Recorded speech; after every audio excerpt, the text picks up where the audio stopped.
戦争は変わった。一つの時代が終わり、俺たちの戦争は終わった。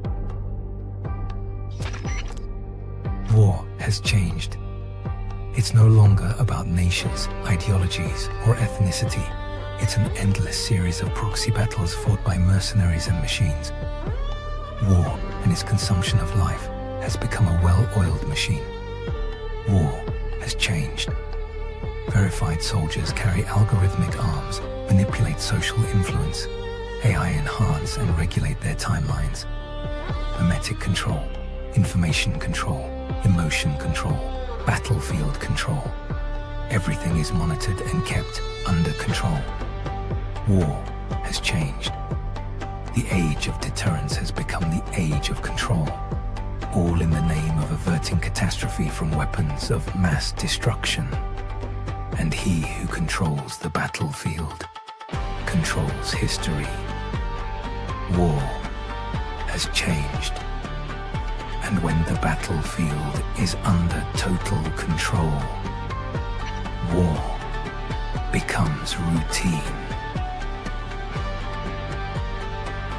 Think outside the cage.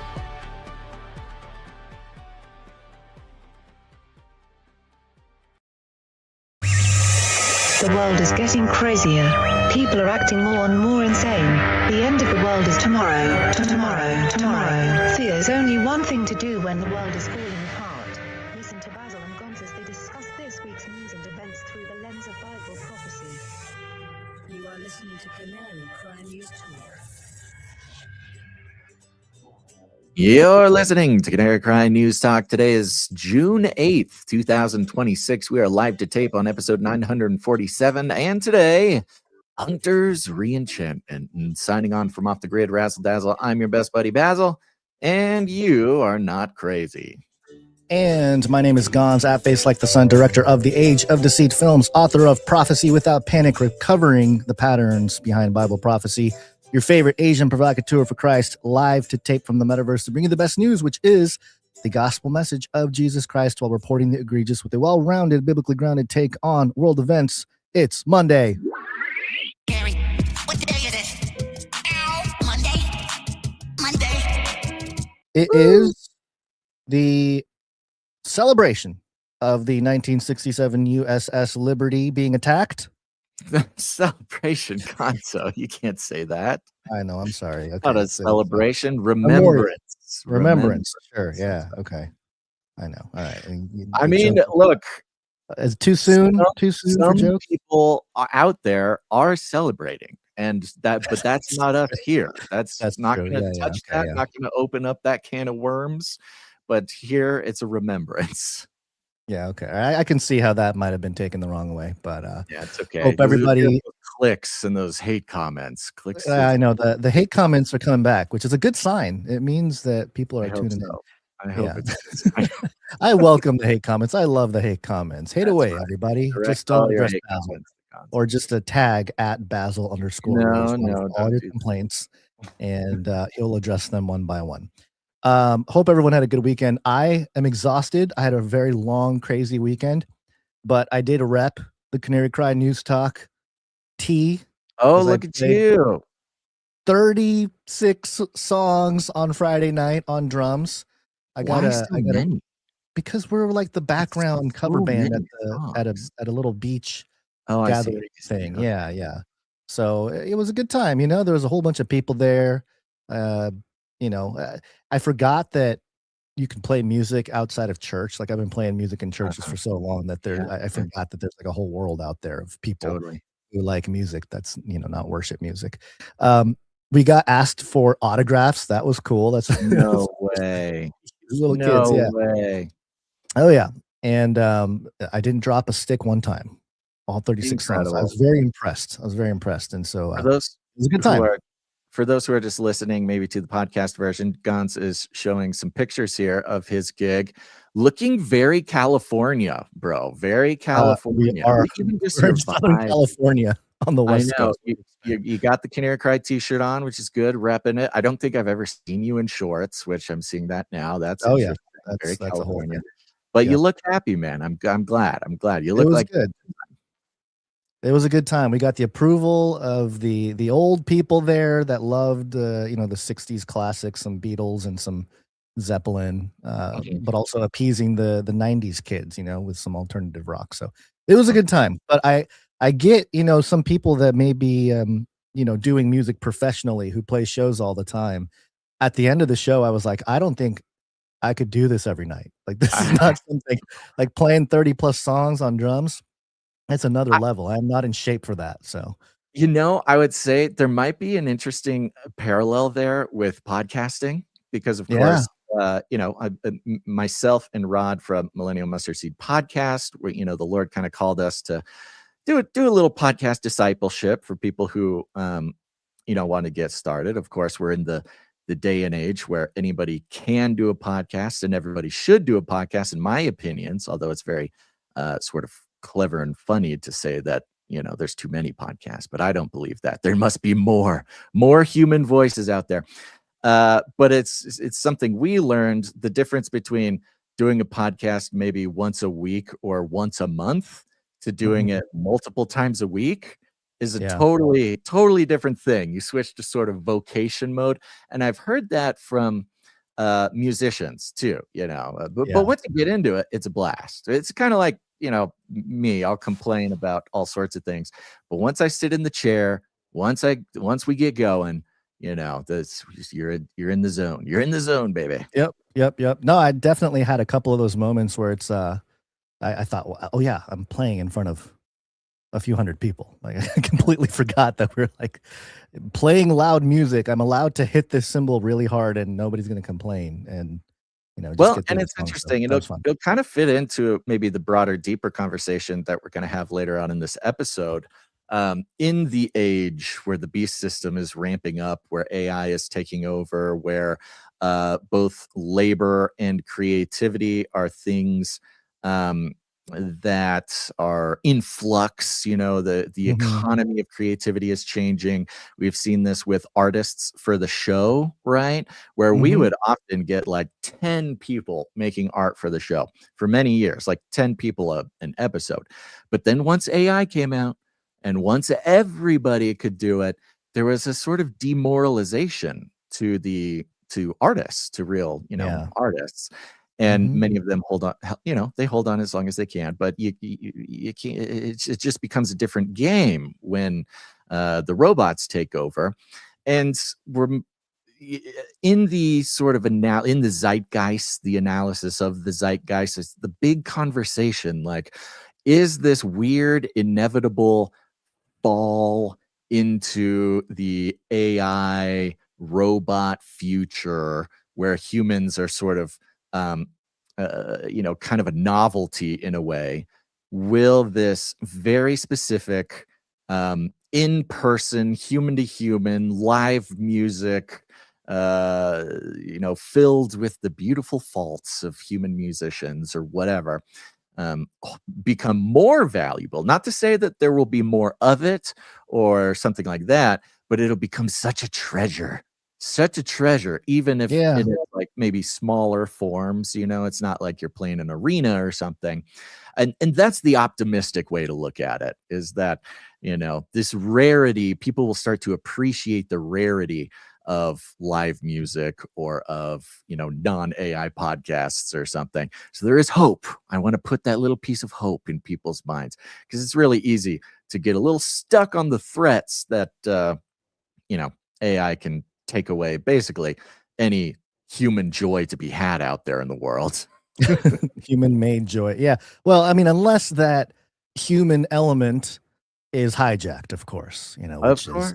That's probably part of the whole thing here. So part of perhaps the it's even conversation. part of the re-enchantment, the age of Ah, re-enchantment that we're moving in. yes. Who knows? We'll find Yeah. out. We'll find out Yeah. later. Yeah.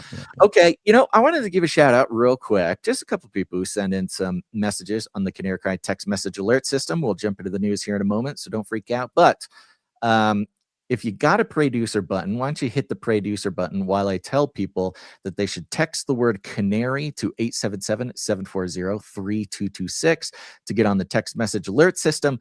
I will personally send you a text message throughout the week every time we go live, so you never miss a show unless you want to. It's all up to you. And you can text us back at that number. You know, the difference here is we're a nice, kind of tight-knit family. We've been around for a long time. We pray for each other. We fellowship with each other. And getting on that text message list is a fun way. I can't call it a list. People get freaked out by calling it a list. I don't know. Don't call it a list. It's Club. just It's a club. Don't call it a list. club. No, a club also has. I don't know. It's just you know, you're in the house. You're in the fellowship. There you go. Instead of the Fellowship of the Ring, it's the Fellowship of the notification. Yeah. So we got a prayer request. We got a couple things. Let's hit that prayer request first. Producers, assemble! Important things. Everybody pay attention. Everybody say a little prayer right now. Write it down. Come back to it later. Monica texts the text message alert system, says, can you call the producers, please? My father-in-law, Blair, is currently in surgery. He is having an old knee replacement replaced. A replacement of the replacement of the lift up his wife, Beanie, too, please. Cute name, Beanie. Thankful for all of you. God bless. Okay, we're lifting up Blair and Beanie. He's getting a surgery. And there's going to be a theme here because, of course, for those who need an update, I am still in my medical boot from my foot injury. I had forgotten that you have issues with your foot. Yeah. I haven't been talking about it as much lately because it's just become a part of life's drudgery here. But yeah, I'm still in the boot. I'm learning just how particularly disruptive foot or leg injuries are, even though it's just a tiny little thing, my tiny little toe bone, you know, it just messes up your entire life. So things like knee replacement, stuff like this, it seems to be in the air. So we're going to continue the prayers. We're going to keep the prayer momentum going, praying for Blair and his knee surgery. And with that, I'm going to include this prayer request from 787, who says, pray for me, messed up my left foot over the weekend and can't put any weight on it. Those lower extremities, man. What is going on? What is going on, man? Okay, 787. I don't have a name for you, but we're calling you 787. Messed up the foot over the weekend. Can't put any weight on it. We are believing and praying for some radical moves of God here to not only have some quick, miraculous healing, but also thorough healing. Because, you know, the foot's a complex thing. And of course, I'll include the leg with that too. It's more complex than you think. Like all the little bones, all the little tendons, all the little muscles. And even when things heal up, it's very easy for things to not get back to normal for a while. So there we go. Well, just it's a theme in the Canarium. We're praying for everybody's legs and foots and feet and toes. And I say I make a big deal about this at the beginning of the show so that in the coming episodes, and however long it takes, we can also celebrate all the praise reports from everybody's legs and feet and toes. You know what's going to happen. The movie Back to the Future, especially part 2, showed us that we're going to be walking, I guess, or floating around upside down in the future. Yeah. Back problems, feet problems. People are just going to be hanging out, going place to place, upside down. It's an upside down world. Did that just come to you and you just searched that out, just live, just on the fly? That just came to your mind. Back to, what is that? Back to the Future 2? Yeah. I don't know if I've ever actually seen Back to the Future 2 now that I think about it. Oh, brother, you are missing out on all of the Trump. Oh, brother. The Trump connection to Biff, the whole thing. I mean, wow. Okay. Yeah, we need somebody needs to sit Basil. I mean, I guess he's not going too far with that footage. I can't get far. You need to watch Back to the Future Part 2 because that's when they go to the future. Yeah, right. And they see, the lives of how their lives turned out in Hill Valley or whatever. Yeah. And I'm sure. There's like video. There's like Skype calls on there. He gets fired by the boss, and we'll do a watch party. Yeah, we'll do a watch party. That should be a thing. And I'm sure a lot of our theories and analysis as of late will be reflected in that movie for Yeah, sure. yeah, You know, of that's just course. how it Yeah. works. All right. The Twin Pines at 9/11 or 6/11 or something like that. Yeah. Anyway, all right. If you know, you know. So okay. Unraveling the Let's go. mysteries of Back to Let's the go. Future. Let's continue. All right. What are we doing? We're getting into stuff. We got more people to that need prayer. Well, this one just came in, so I'm just going to read it and then we're going to go. Good afternoon, brothers. Godspeed on the cast and continued prayers for the squatting cop. This is TDL Prez with the squatting cop in the real estate. Yeah. We have till the 12th for them to reply to the court, and if they don't, then another 3 months of paying for them to live for free before we can contact the sheriff and eject them. Go Alabama law. Yay. Bless. Not stressed. There you go. God, TDL Press. I cannot believe you're dealing with that still. God bless. That is so crazy. God is doing even the robots. Yeah, God's doing things. We're praying for that. All right, here we go. Let's get into the news. Text the word Canary to 877-740-3226. This one was sent to us by so many people. We have been watching it. We didn't want to jump on it right away because, of course, it's going to be pretty inflammatory. And I'm glad we didn't because things are getting a little straightened out. Let's talk about it regarding, and it's always the same thing, the NDAA, this year's NDAA. Let's talk about it for a second. ZIONIST! Okay.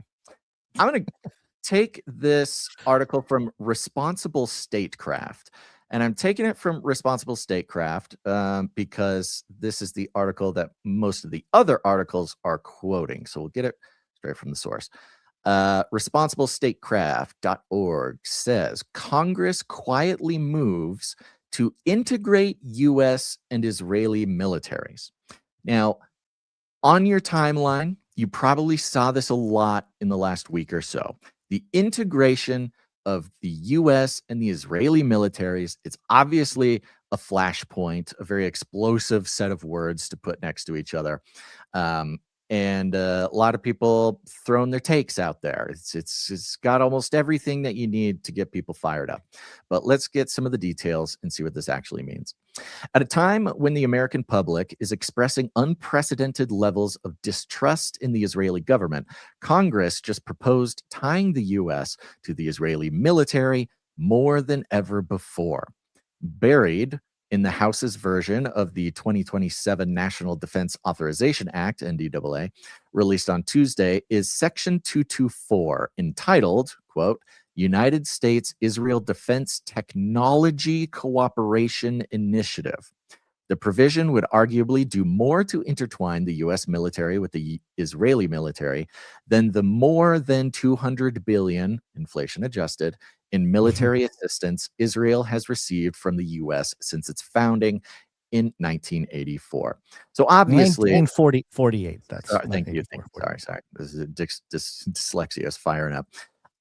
So obviously, the U.S. funding, taxpayer funding of the Israeli military is a hot topic for all sorts of reasons, and it has been for a long time.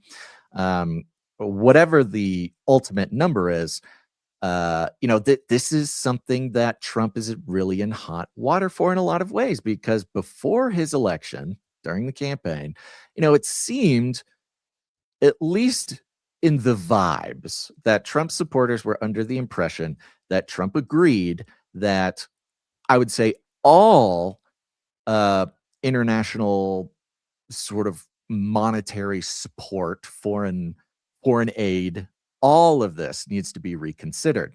And while USAID and much of that system has been reconsidered in some pretty intense ways, the Israel topic is ongoing. Now, we touched on this for just a moment last week as we were waiting for all the details to come out about, Trump has a lot of pressure from a lot of his support to end military aid to Israel. Which means, and he's been very slow to move on it, and he's been very slow to respond to these sorts of things lately. Obviously, it was a pretty inflammatory public response last week when there were some expletives used. Trump his phone call with Netanyahu, which I think was staged to kind of so too. As a way for Trump to kind of get a little bit of breathing room from the base. Breathing room and a down the little, stack. yeah. So a phone call where he yells and cusses at Netanyahu was a great way to kind of, set the stage for him to do something. Now, what we mentioned last week at the very mention of the news was that, this sounds like a clever way to continue for the U.S. taxpayer to participate to support, be forced to participate in the military aid of Israel without sending it the old without way, sending cash or without having really a number on it. If we kind of consider them our own military in a way, then it just kind of gets wrapped up in the Pentagon budget, and it's hanging out there as a thing you can report on, really. So I would say the vibes of that analysis are true, but there's some specifics here. Let's get into it. Okay. Section 224 lays the groundwork for a bilateral research and development, co-production of weapons, joint ventures, licensing agreements, and seemingly every manner of U.S.-Israeli military-industrial complex cooperation.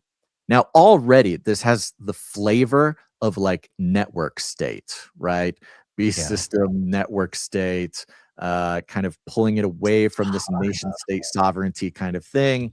It's just about technology. It's licensing agreements, like it's very corporate sounding. Technology, production of weapons, right? Production of weapons, not necessarily like military action. So this is the language that's involved. Go ahead and finish. Finish reading that paragraph, and I got something to say about all this. The U.S. and Israel already work together heavily on missile defense, but this provision would greatly expand coordination to seemingly every area of defense tech, including AI, quantum, autonomous systems, directed energy, cyber, biotech. Those are all just dystopian sounding list of things. It's the next cyber, wave of biotech, quantum, and many more. It says it also proposes, quote, network integration. So here comes the language. Here comes the rhetoric. Network integration and data fusion. In other words, the U.S. military's data could soon be the Israeli military's data. Ooh. In the age that we are in, Guns, where data is this kind of weird new, it's oil.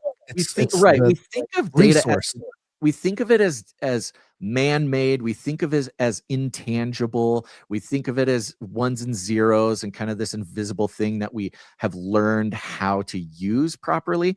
But in the eyes of the leadership of the beast system, of the network state, it's just as much of a natural resource as oil or timber or anything.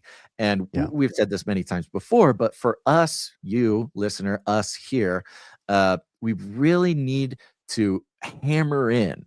When we talk about data, we're talking about almost as much of a natural critical resource as anything else. So we're talking about fusing this natural resource of the U.S. military with the Israeli military. And a lot of this has already been going on. And I may have rattled some of this off last week when we briefly touched on it, but just for the sake, because we're talking about it again. So in terms of Israeli military stuff, we've been helping them for a long time. The Iron Dome was a partnership between America's Raytheon and Israel's, they're called Raphael. They're sort of, their Raytheon, so to speak. Ominous. David Sling, same thing. Raphael and Raytheon working together. Boeing and the Israeli missile defense or the Israeli aerospace industries have worked together. So that was on Arrow 2 and Arrow 3. The Iron Beam, similar partnership. And we know with the last couple of years, AI has been integrated into Israeli military technology. So it's already been happening. If we look at economic deals that have been going on for the last few years with the setup for the blockchain stuff, we know that Israel has been working with the New York Stock Exchange and Wall Street and stuff behind the scenes quietly to upgrade and integrate those systems. So it's already been happening for a long time, but the PR side of it has gotten pretty. It's gotten politicized, and maybe that's on purpose too, right? They're ready to sort of make it all public, let half the base get really inflamed and upset, the other half to become, I don't know, sort of. I don't want to say negative words, but sort of, I don't know, just shill for other countries, basically, and make it very contentious in American politics, specifically regarding the conservative side of the aisle, and that's why the whole little blow up between Trump and Netanyahu, as you said, seemed like a little bit of a coordinated effort to, you can say, buy time or something, because in the political sense, it sort of makes sense that, oh, hey, Trump's trying to make a deal with Iran, and here's Netanyahu starting to bomb everybody and kind of throwing a wrench in the whole negotiation tactics and causing problems there. But also, Trump knows that on home soil, he's lost a lot of MAGA support over the issue of Israel. And so what a great way to sort of try to win back some of those people in a moment where we're getting closer to the not look midterm weak, to buy a little bit of expectation. Yeah. So those things are already, a lot of that is already happening. We have been talking about Israel wanting to become the second Silicon Valley, or the next Silicon they Valley. Are already. I know that's what they are now. I mean, at this point, clearly. So in that sort of context, this has been happening for a long, long time. And yes, a lot of this is PR. I think this is like, okay, yeah, we're sending billions of dollars to Israel, their defense and all this kind of stuff. But as time goes on and as that information gets public and it becomes politically divisive, let's do some things that will usurp some of that. And people that get into the weeds and pay attention, maybe they'll be able to nitpick at some of that, but that's not going to be the majority. The majority are going to be people that are highly upset about this. But there's also another wrench in the whole thing culturally.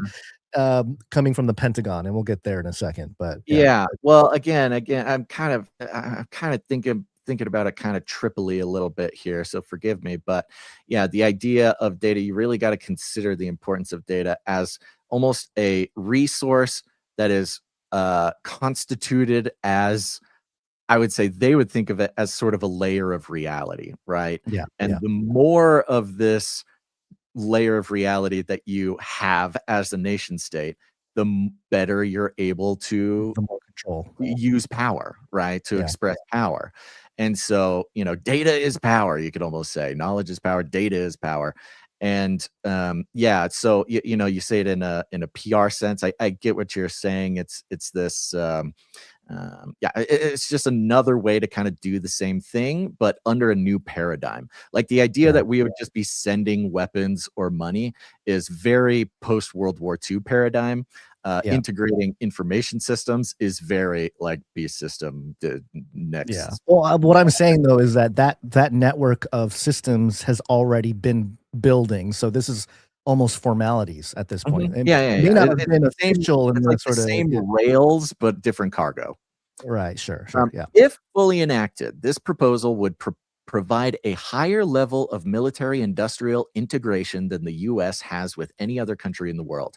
To be sure, the U.S. has worked closely with its NATO partners on co-production and shared supply chains, most notably via the Defense Production Action Plan, and the number one arms dealer in the world, the U.S., provides weapons to militaries across the globe.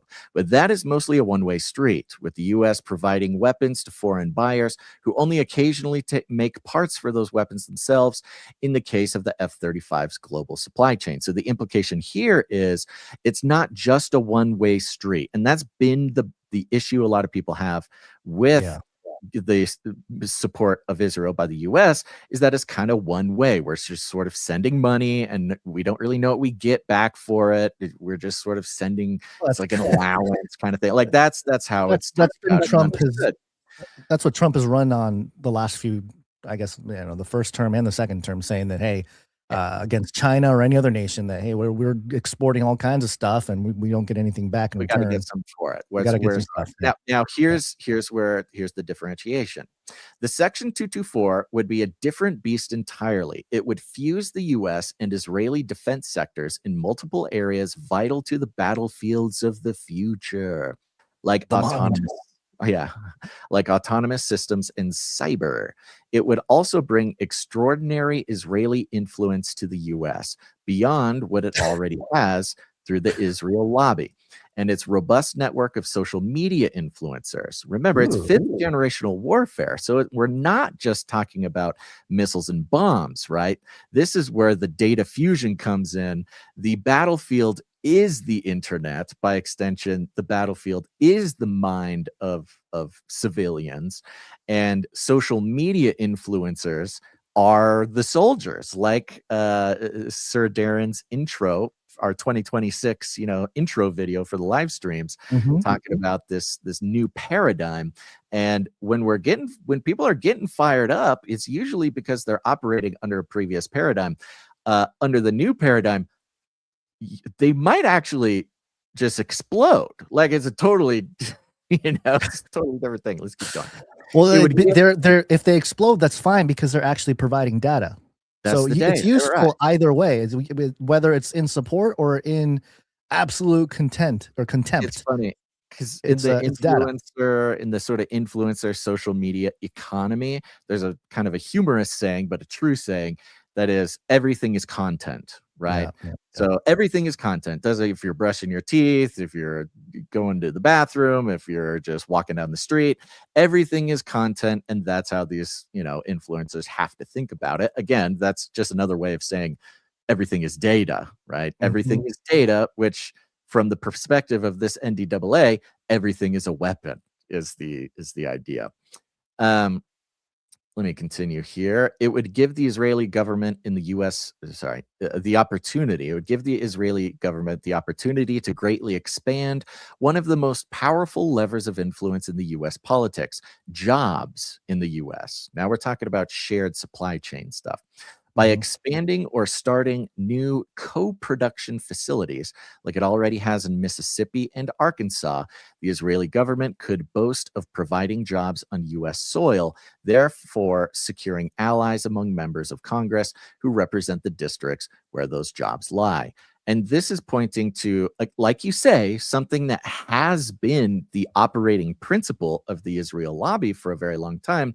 You wonder, okay, how do all these random Congress people and all these random representatives, like how exactly do they justify voting the way they do every time? And it's not just campaign donations, because those are tracked, but it's often, hey, they're a little county, they're the representative for a little county in Mississippi or Alabama, and their little county doesn't have a gigantic economy or a big city, but what they do have are factories, military industrial supply chain factories. So anything pro military industrial complex is precisely exactly what is materially good for the workers in their area, and it's those workers that get them elected. So it's not just the Israeli lobby funding campaigns, but it is also the sort of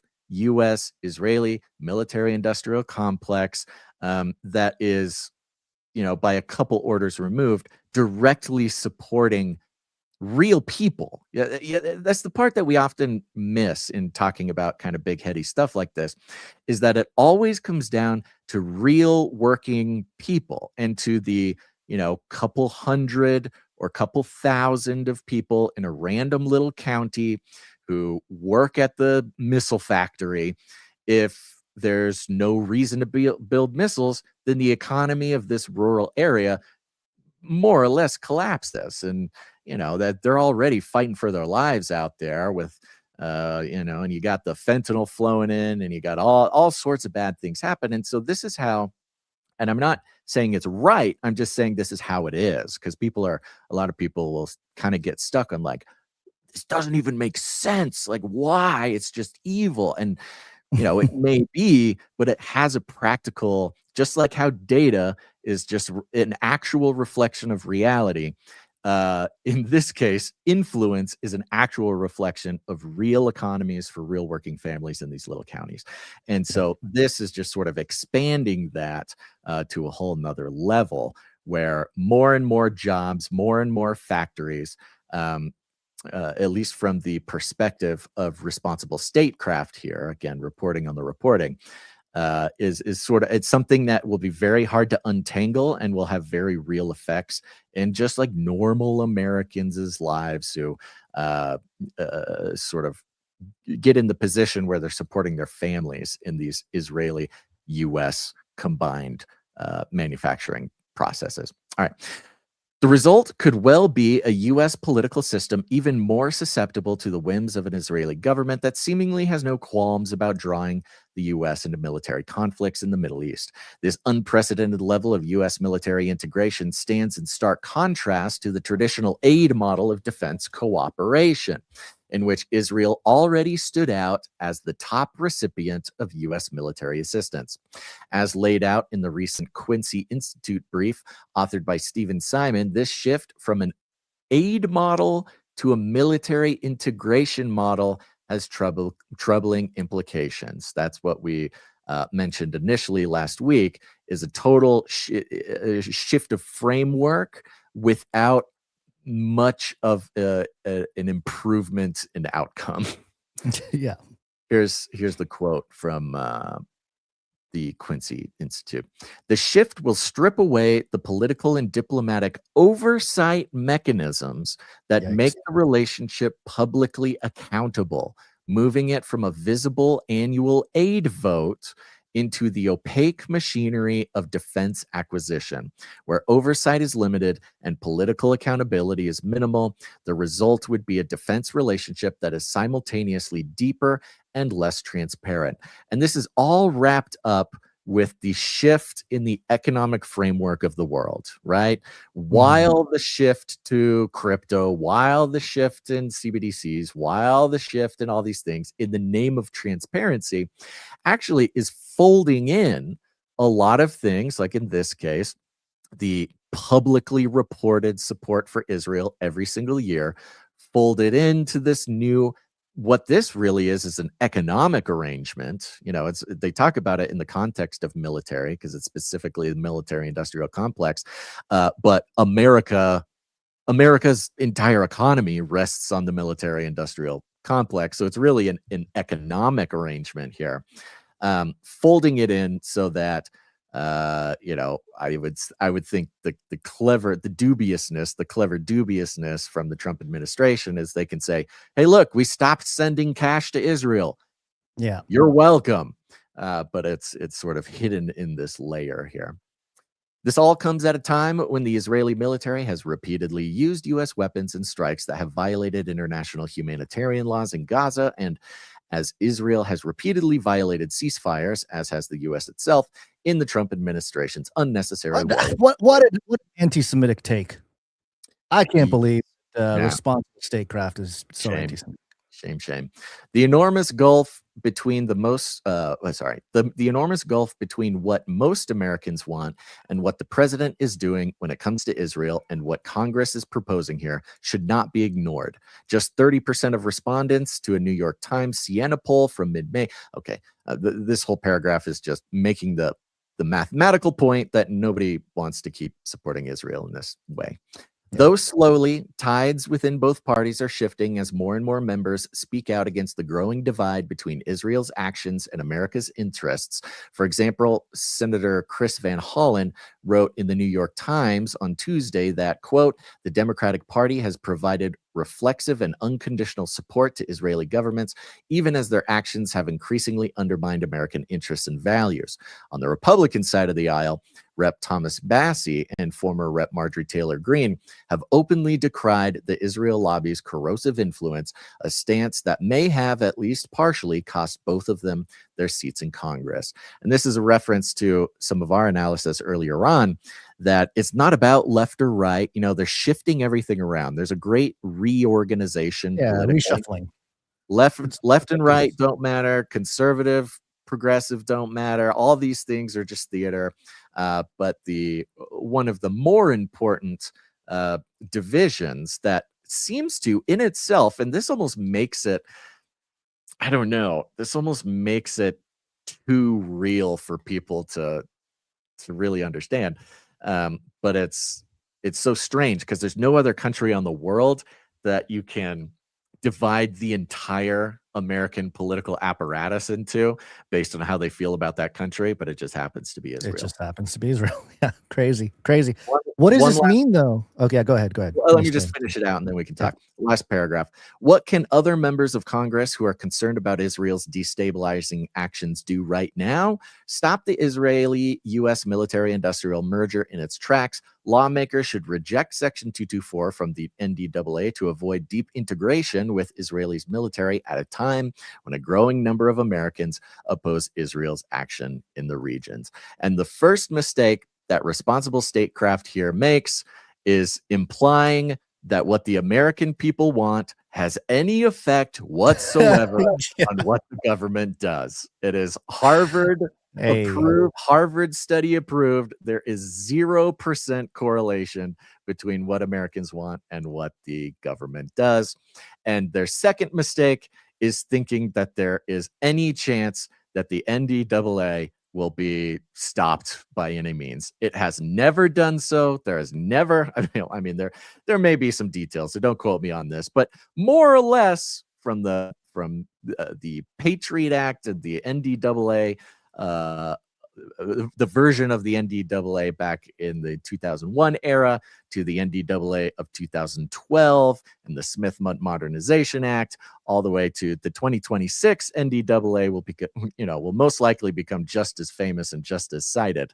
It's like watching a tidal wave and everybody freaking out, but there's just nothing ever. What are you going to do? It's the demoralization. What can you do to stop? Well, that's the thing. That's even this article. It provides all the stuff that's happening, and at the end, it's what can we do? Oh, we can try to put a stop to it. And that's all. That's all they have to say.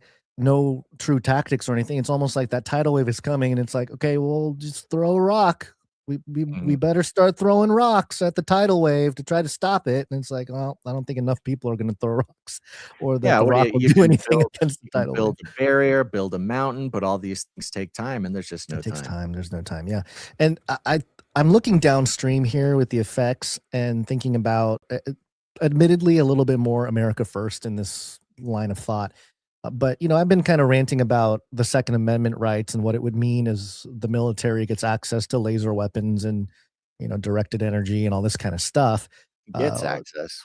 Yeah, well, they get access. Do we get access? Do we get to get laser, weapons to make sure the government doesn't take over? Or what about all this surveillance? And this gets into First Amendment, Fourth Amendment, because it's not, as this happens, it won't necessarily be a really open government surveilling us, although that's sort of, I don't know, we already know that kind of stuff already happens. But in terms of the adjacent groups or projects or missions or whatever it might be, because public-private partnerships, that kind of stuff. Exactly. So when you think about oil, drilling became an issue. Where do you get the oil? And that became very contentious over the years, where certain places, basically the oil companies come in, they buy it out, they start drilling, the whole deal. Well, if you think of it in the same terms of data, the harvesting comes from people. Mm-hmm. So whatever they would, us. It's us. I know that they're harvesting us. Yeah. So whatever is going to stoke us producing more data for whatever means is probably going to violate all kinds of our Bill of Rights. And we may not notice it, or not enough people are going to notice it and cause an issue, or cause a uproar over it until it's probably way too late. But it's the issue of manufactured consent too, right? Yeah. That'll be a part of it, and maybe incentivized. I mean, think about the story we did last week, where we got to get the robots to train menial tasks. So strap an iPhone to your forehead and wash dishes. Right, that kind of thing incentivizes. I mean, the guy made $20 or something over the week, but if the pay is a little bit more worth it, and the government considers the data worth more than maybe a couple $100 to give to these people, us, the peons, then that'll probably be an investment they're willing to do for the longer term of data gathering and harvesting. So, I think, the manufactured consent, we are going to give up we've already been giving up our sort of national rights and stuff like that for a long time, but this ups it to that technocracy level that, and man, this is so, it's so right in line with everything we've been saying about the technocratic rise, the techno-conservatism, and how we were fighting. Think about 10 years ago when Trump was first elected. It was like, "Wow, what did you want? You wanted the Satanist Hillary Clinton in there." And it's like, we knew that was sort of the op, right? That yes, we don't want the Satanist baby eating, crazy lady from the left, liberal, whatever, in there. But that means we got the technocratic, super cyber, whatever, And it's super as we surveillance. said before, it's the only way that it could have been done. It only way it could have been It done. never Yeah. was, and that's in hindsight. Not to say that we were tuned into this the entire time. I mean, maybe we were, but we just didn't put the pieces together or something because it's so easy, it's so clever that if we look at what the institution of the beast system looks like manifest, how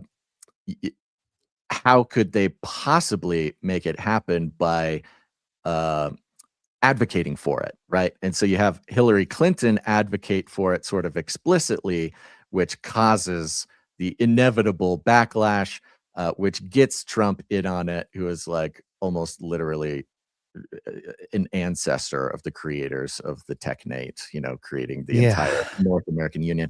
Okay, but let's not get sidetracked because the punchline of this whole thing, the punchline of the whole thing is this. Okay, and this is coming from military. Yeah. Do you want to read it or you want me to? Sure. Yeah. Military.com. Pentagon raises Israeli spy threat as NDAA seeks deeper defense ties. So at the same time, and this is the irony because the Israeli spy threat has always been a threat. I mean, interestingly enough, by God's providence enough, today is the anniversary of the U.S. Liberty. And for those who don't know the details of this, the U.S. Liberty was an American ship that was in the area while Israel was at war with, I think, Egypt, and they ended up bombing this ship with Israeli planes over and over and over again. It was a huge problem, and it's a whole deep thing about did they know, didn't they know? They claim to not know, but there's a flag. There's no way they couldn't know, et cetera, et cetera. And the kind of explanation for why, because the question is always why, was that this particular ship, the USS Liberty, was an intelligence gathering ship. It was sort of it was an information vessel to collect signal intelligence, to watch the action from afar, and allegedly Israel thought that and maybe we were, I don't really know this part of the conversation, but just to keep it brief, Israel was under the impression that the U.S. was gathering intelligence on Israel and then giving it to the Egyptians to use against Israel in this campaign. And Trump has said it. Lots of government officials have said it. We hear it in the context of China, but it's also in the context of Israel, of Russia. When it comes to intelligence, of data, of spying, we're always spying on each other all the time. And we know it. We know we do, even to our allies. There's a lot to say about Israel spying on us. But Trump will justify it by saying we spy on them. We spy on each other all the time. And so it's been this sort of open secret. But at the very same time, when the new NDAA is coming out saying we're going to integrate intelligence, which is almost synonymous with spycraft, with Israel, the Pentagon is upgrading the designation of the risk of Israeli spycraft to critical, the highest level in its system. So, we have this almost cosmically absurd juxtaposition of getting ready to share all of our intel with Israel while talking about how much of a threat it is that they're coming in and spying on us. If it's a threat, but we better bring it home then. we better bring all that data home with this new. It almost it could be turned around to justify the it's NDAA. You know, if you can't beat them, join them kind you of can't beat them, mentality. join them. Yeah, like they got all of our information. That's not good. You know, the only solution is to work with them, kind of Maybe thing. if at least we agree to do it, then, who knows? I mean, if I'm being optimistic, at least if we agree to do it, then we know what they know. But it may be more dubious than that.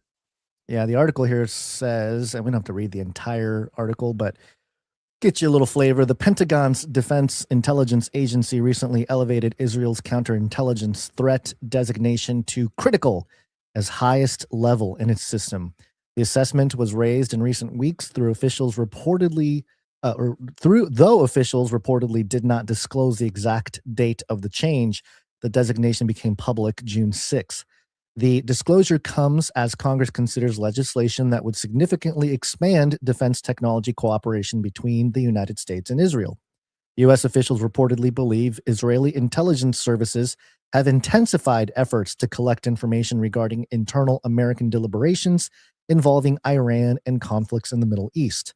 Officials told NBC that those concerns prompted the defense agency or defense intelligence agencies to raise the threat designation. Israelis officials denied the allegations. Goodness gracious. And reiterated that Israel does not conduct espionage operations against the United States. Why do they lie? Why do they just, it's just part of the game, I guess, but still. It's such an American thing, right? It's very concerning. And for those who are feeling concerned, I'm with you.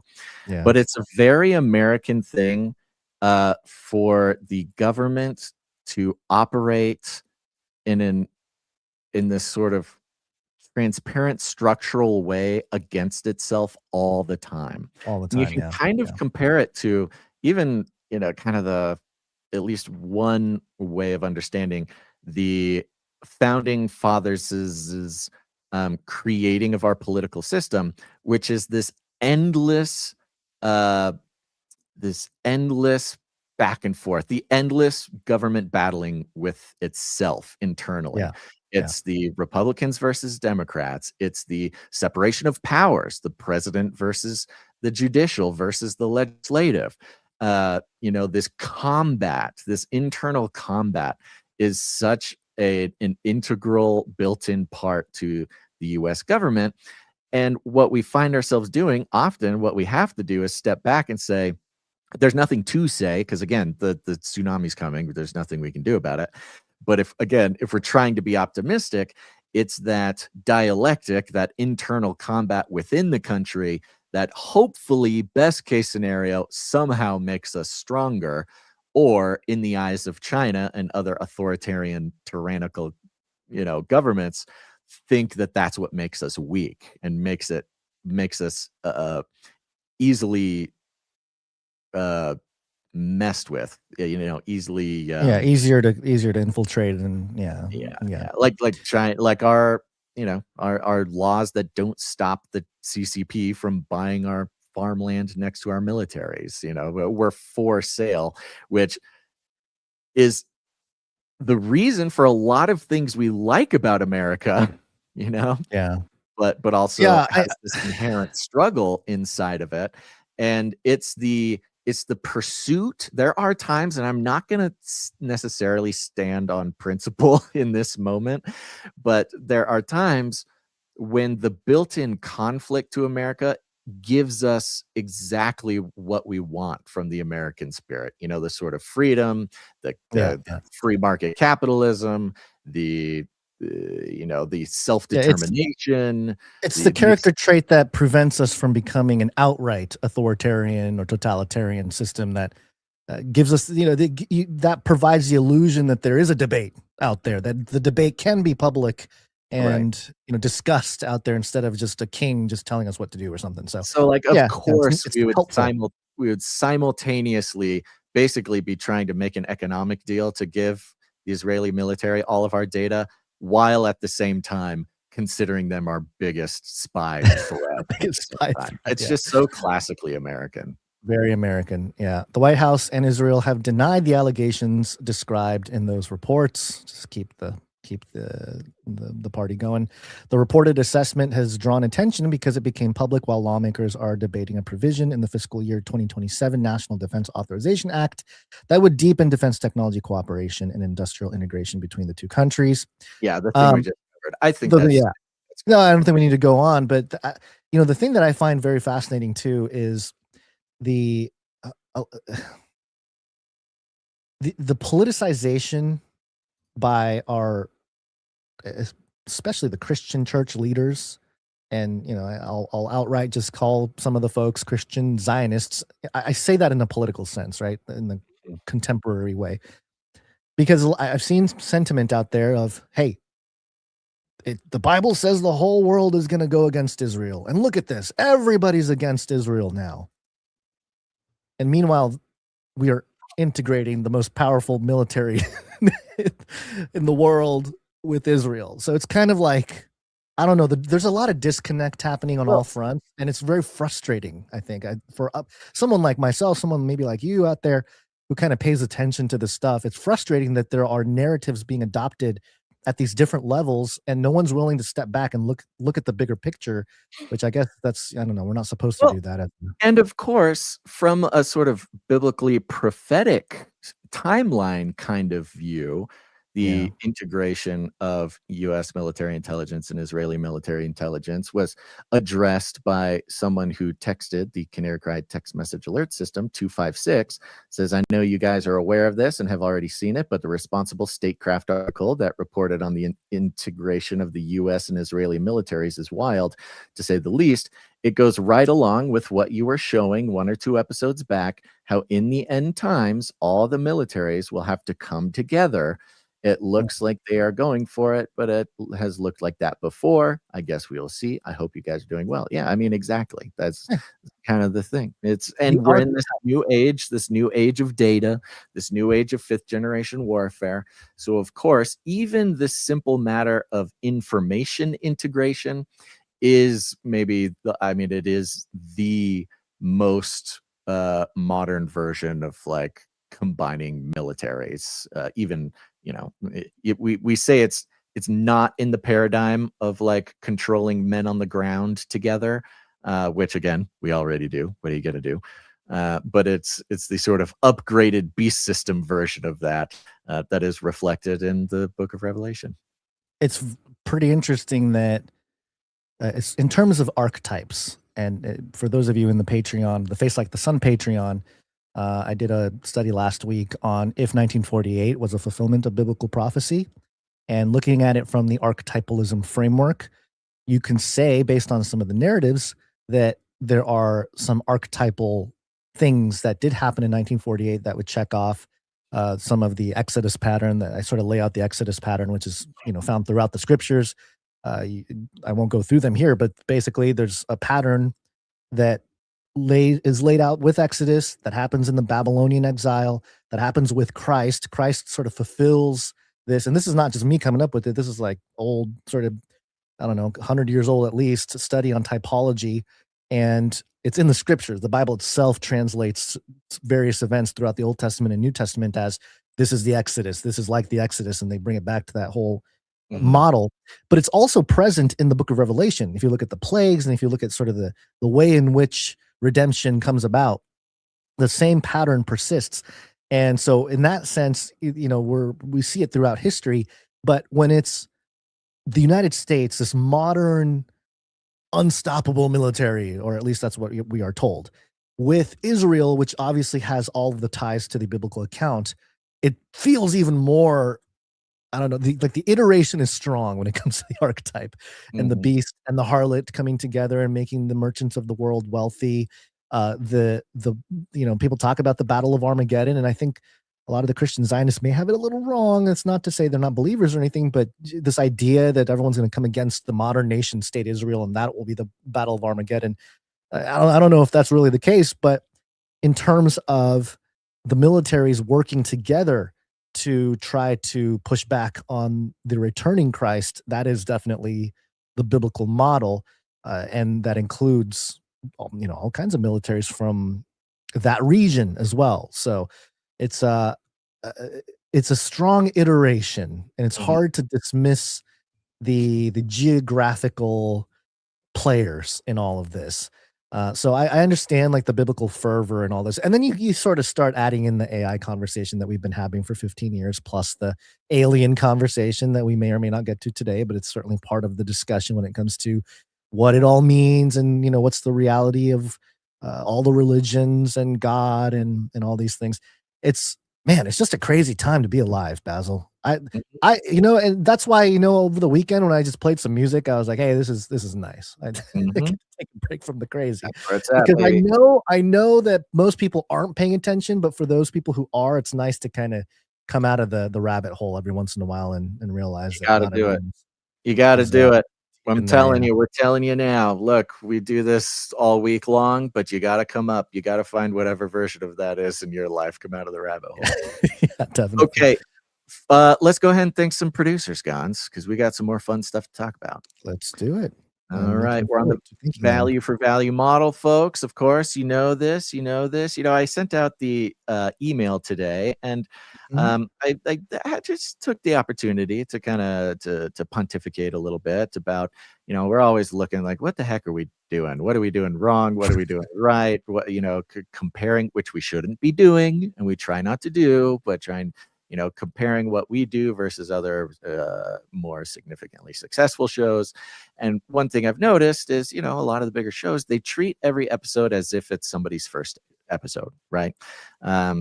Whereas what we can't help ourselves but doing, and was what happened at the very beginning, the reason we started News Talk was to take the research, the principles, the theology, the understanding, the et cetera, that we had gained over, many years of doing interviews in Canary Cry Radio, and then to start applying that to the news, right? And building each episode on top of that. So for a newcomer, it's very easy to listen and go, these guys seem to be making a lot of references to stuff that they are not explaining. It kind of builds on itself. And every, testimony we get of somebody finding the show in modern times is, hey, yeah, I didn't really know what was going on at first, but then I just kept listening. I listened to a couple episodes, and it started to make sense, and everything started building on itself, and then I got it, and then it's, I see the value and I'm in it. So if this is anybody's first episode, we understand. We're sorry. We don't start from the beginning every time. But I promise you, if you stick around for a couple episodes, you'll start seeing the value. And another thing that makes us maybe unfortunately successful shows is that we don't do advertising. Okay, there's no corporations. There's no our income does not come from the amount of people who listen to the show. Hence, it is not necessarily apparently a priority for us to maximize the amount of people listening to the show. It's very much like the church, the seeker-friendly church versus like a theologically rich church or something like that, where you walk in and it's much more deeper into the scriptures than what you would normally get. But to each their own, and then the different parts of the body work different ways. So I'm not too concerned about it. But in the email, we're not necessarily seeker friendly. Now, because of not being seeker friendly, we're not very brand friendly either, and we don't want to be, because the idea of gathering as many eyeballs and ears and attention and tricking people into listening, but with fancy clickable headlines and stuff like that. We're trying our best not to worship mammon here and participate in the system that monetizes you and your attention. Okay. So that's why we're on the value for value model. The show will always be free, but the understanding is that everybody gets is that if value doesn't come back into the show, we inevitably just won't exist anymore, and then we'll be gone. So if it's something that you find value in, you want us to keep existing, each and every one of us got to take responsibility to keep the thing alive. And you can do that by producing the show. You become a producer of the show. You can put it on your LinkedIn. You can tell your friends. You can tell your, any young eligible love interests that you're a podcast producer. Go ahead. And you produce the show with your time, your talent, or your treasure. Okay. It's not all about money. If you got artistic skills, you can make art for the show, make music for the show, go to Canary Cry .art to upload it. If you got some time on your hands, a couple minutes a week or something, you can get involved, help us out with, building the community, sustaining the systems, stuff like that.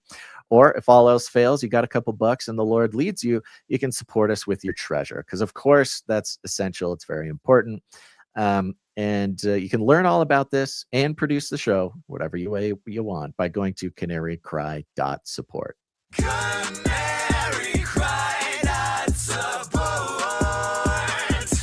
Hey, if people are single out there, this is like the show is telling them, if you're on a date or something, that you're a producer of Canary Cry News Talk.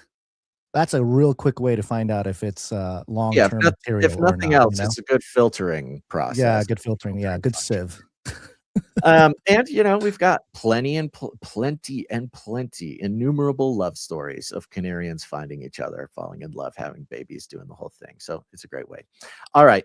Big shout out to all of our monthly producers, people who sign up to support the show on a monthly basis. Keep the value going. Love you. Thank you. Couldn't do it without you. But our executive producers are people who come in, they get so much value, they produce the show, an individual show like this one, for $100 or more. That makes them an executive producer. So we start out by thanking them. And real low on producers today, Gon. So this will be quick. Our one executive producer who came in for the show, I bet you could guess, is executive producer Sir LX Protocol, V2 Baron of the Brian Protocol.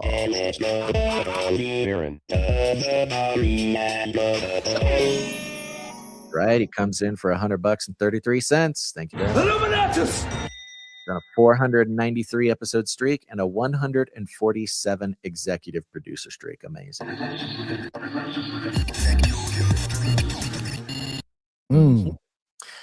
That's it for our executive producers. Thank you very much. Appreciate it. Oh, I forgot to mention, we have a knighting today. That's right. In this segment. Okay. And for those who don't know, let me tell you.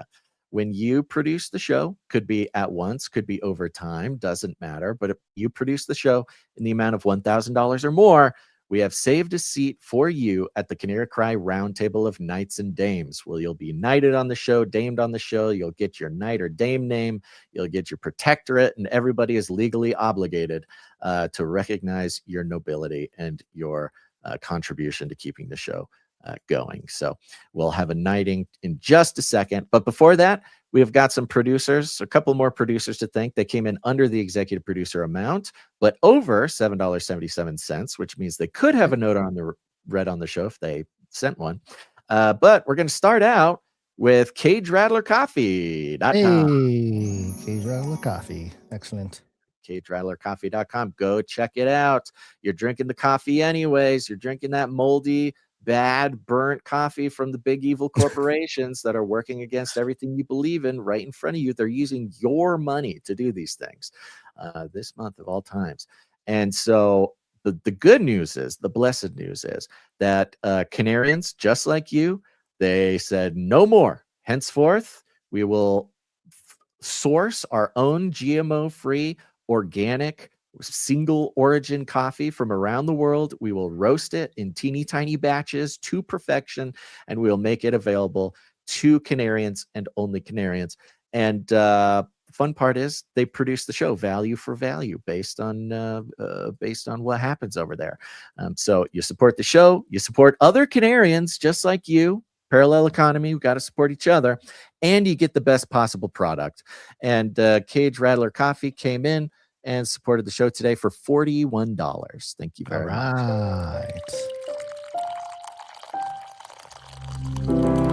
Cage Rattler Coffee, where value for value never tasted so good. And I gotta say, having a sip of Cage Rattler Coffee as that little what is it called, sting or whatever, the little jingle is going, is it's like a euphoric experience. I think everybody who has Cage Rattler Coffee at home, try it.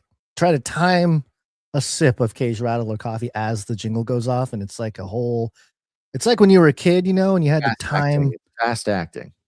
Yeah. Do you remember timing up the Wizard of Oz to the Pink Floyd album Dark Side of the Moon? It's like that, you got to like integrate the two different things. But anyway, continue. It's a whole nother experience.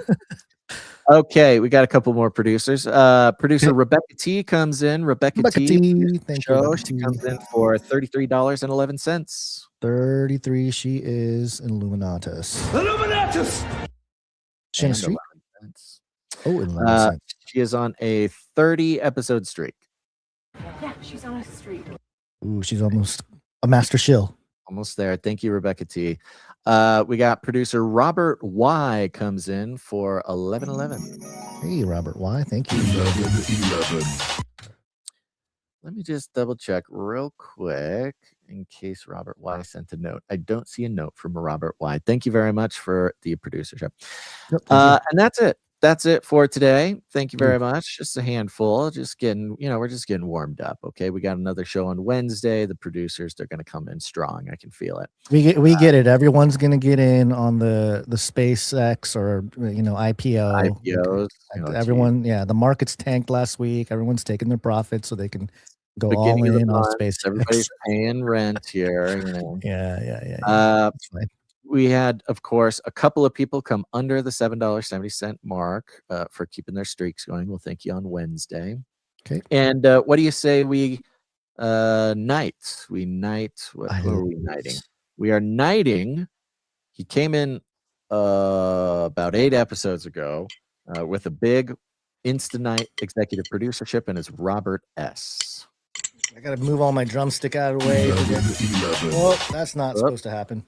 Sorry, that was the wrong one. Well, the drumsticks are 11. You see, that's why it happened.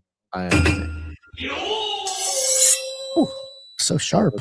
Your sword. Here, I'll get mine. Here it is. All right, we want to call up Robert S. Please step forward to the Canary Cry Roundtable of Knights and Dames, where we have a seat for you. Thanks to your generous support in the amount of $1,000 or more, we are proud to pronounce you Sir Robert, Knight of the Table Flippers. Please join us at the Canary Cry Roundtable, where we have the belt of truthful truthiness, the breastplate of righteousness, custom fit birkenstocks to carry forth the gospel of peace, the shield of ferocious faith, the helmet of substantiating salvation, the supernatural sword of the spirit, and of course, adorable samurai babies, infinitely cute kitties for cuddling. And if you're hungry, we have Fancy Feast wet food, carved Cosmo the CRISPR cow, and fried wormicorns. Welcome to the Canary Cry Roundtable of Knights and Dames, Sir Robert, Knight of the Table Flippers.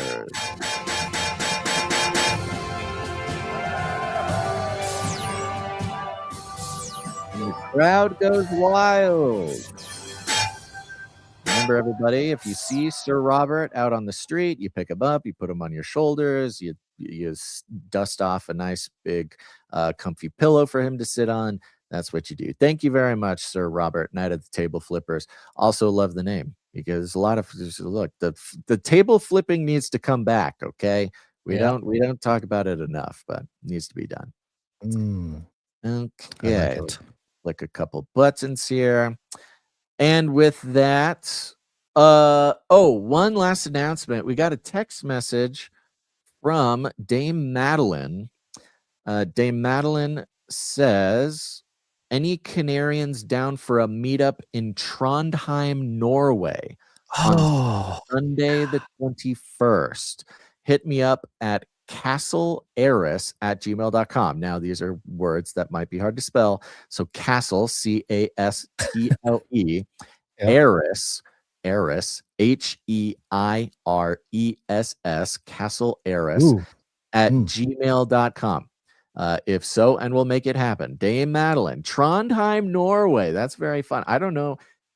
I pulled up this photo of the, I think, is that the Aurora? Yeah, I don't know what it's called. Borealis. Borealis, thank you. And yeah, this is the area where they have like the big houses on the river type thing going on. Is that classic Norway? Classic Norway.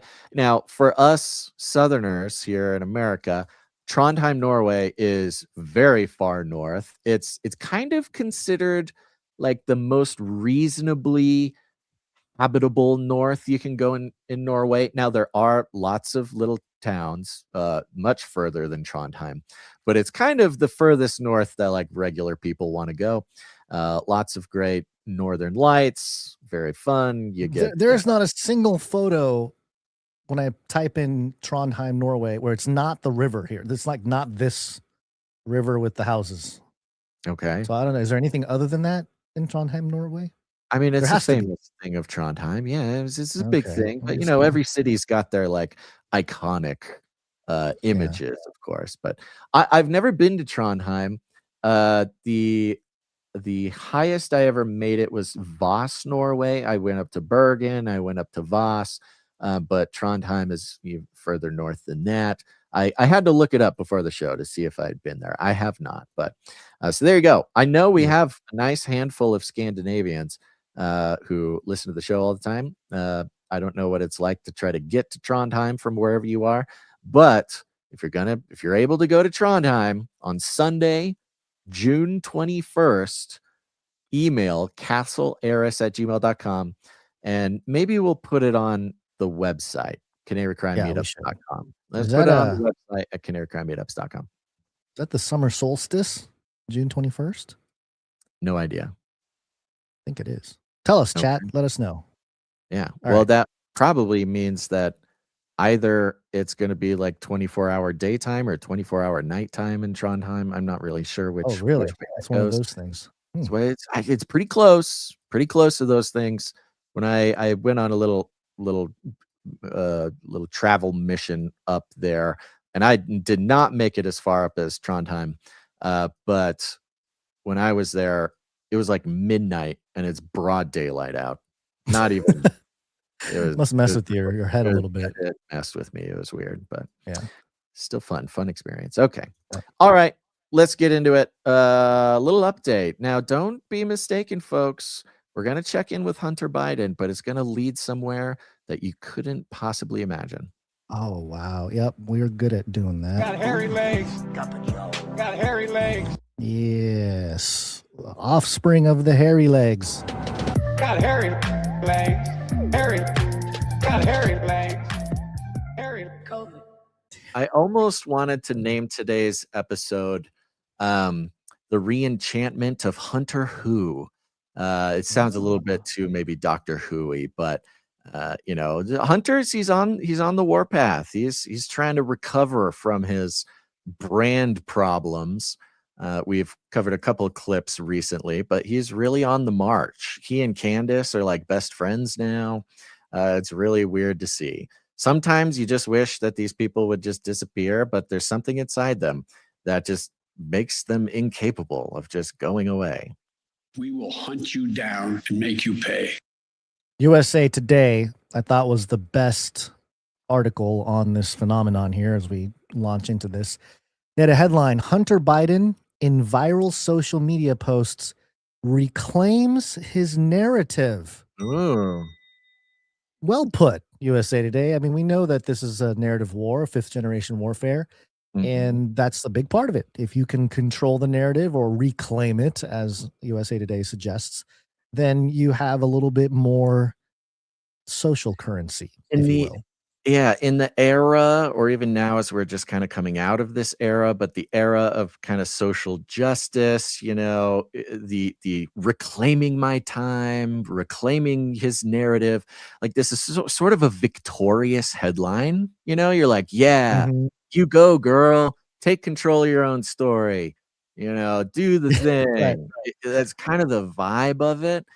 And so considering it's Hunter Biden, the reporting on this being sort of like victorious, as if we're supposed to be like proud of him or impressed with his ability to endure, is like, no, this man should not be enduring. Stop it. Just go away. We're not going to celebrate this. This is reverse cancellation. We had the era of cancellation, people getting canceled all the time. But in this context, it's like the reversal. Okay, so it says here, Hunter Biden was once considered the freewheeling black sheep of his famous first family, the lost laptop-owning, crack cocaine-using, womanizing recipient of a preemptive presidential pardon. And Biden seemingly considered all of that when publishing a series of X-rated social media posts on X, formerly Twitter, that poke fun at his past scandals. In doing so, the quote-unquote beautiful things memoirist is now a public-facing advocate for the arts and sobriety There's after battling drug and alcohol addiction. Oh, that's the angle. Okay. I mean, there's too much levity here. There's too much there's too much victory. They're talking about as if he's like I don't know, like he's a character who has had a character arc and he's down and out, and look at him go. Be very proud of him. What a great American story. No, some people should not be doing this. Or if they're going to do it in private, right? Do it in private. Don't make a show of it. You don't need the media to celebrate you. And then putting it in the context of arts and sobriety. Of course, sobriety, addiction, recovery, these things are they feel good, right? To hear somebody It's a pick feel good themselves story. up, Yeah. the redemption, and maybe look, I'm just coming in from sort of a grumpy analyst sort of point of view. Of course, he's a child of God. God has a plan for his life. I hope Jesus, I hope Hunter encounters Jesus in a wonderful way. I hope that I against my reluctant flesh, I'll say it out loud, against my reluctant fleshly annoyance by this story, I hope that there's a true salvifical experience that Hunter it has, because celebrating sobriety, celebrating recovery, these are all very good things, but it's also kind of a weird display. The theater, there's a theater to it, there's a PR. Yeah. It's this PR campaign. It's like a Bill Gates wearing a sweater, right? Bill Gates wearing a collared shirt and a sweater. That's the same thing as Hunter Biden, coming out talking about his recovery, and his art is what's going to lead us. So yes, there's two parts to this already from the get-go that I'm seeing here. Now, I've been saying, and I guess we've been talking about this on this show for a few years now, as AI gets prominent, as especially for the arts, as it becomes very easy to publish art or create art in a way, there's going to be a renaissance of hand-drawn art, or real artistry, someone that can really draw something with a pen and paper, that kind of thing. The human touch. The human touch. That sentiment is being spearheaded by Hunter Biden, and that troubles me a little bit, not because of his art skills, but just because that whole movement is yet to really take hold. And I think whoever's behind the Hunter restoration campaign knows where that's headed. And we'll talk about his art in a second here, but that's one angle to it. The other one is with the sobriety narrative and everything else. He was in the mix of the aftermath of things like Pizzagate and the Epstein files, and the horrendous things that the world leaders do and their families, and the nepotism and all that. He was part of that narrative of he was one of the faces of being attacked, a scapegoat in a sense. So his story is written, the way they've positioned Hunter in this return to public facing, rewriting the narrative, it's truly the phoenix rising out of the ashes narrative, where his character, his everything was completely demolished, and now he rises from the ashes like a phoenix. So just like pay attention to some of this stuff. This sort of occult kind of. Yes, it's like this whole thing reeks of ritual, and some of it in a vacuum. Again, with the contentious things that have happened with the right wing and the conservatives, some people might like what Hunter has to say in recent days here. But let me continue here. His social media success comes during the same week his stepmother, former First Lady Jill Biden, has received mixed reviews for a post-White House memoir, View from the East Wing, released June 2nd. And President Donald Trump faces higher disapproval ratings. So yes, the stage is set for somebody to come in from the left side of the political aisle to capture everyone's imagination, because Gavin Newsom ain't doing it. On the sort of symbolic and ritualistic side of this, it's like Hunter is the manifestation, or playing the character in the play, in the ritual of like the Democrat Party, right? Yeah. It's caught in all of his sins, his wrongdoings, down and out, the evidence is there, exposed, and yet through this repositioning, this Diversity, reorganization recovery. of principles and things, they can recover, which is exactly what the Democrat Party needs to do, wants to do very badly, is not doing it very well. Perhaps it won't be able to do it until after Hunter completes the ritual here. Yeah. Biden voyaged in recent months to reclaim his public narrative from Trump. Yeah, I think that's right. interesting. As USA Today. Okay, his crack-headedness and his crimes against all sorts of victims is somehow a Trump talking point or a Trump invented narrative, like fake elections or fake news or something.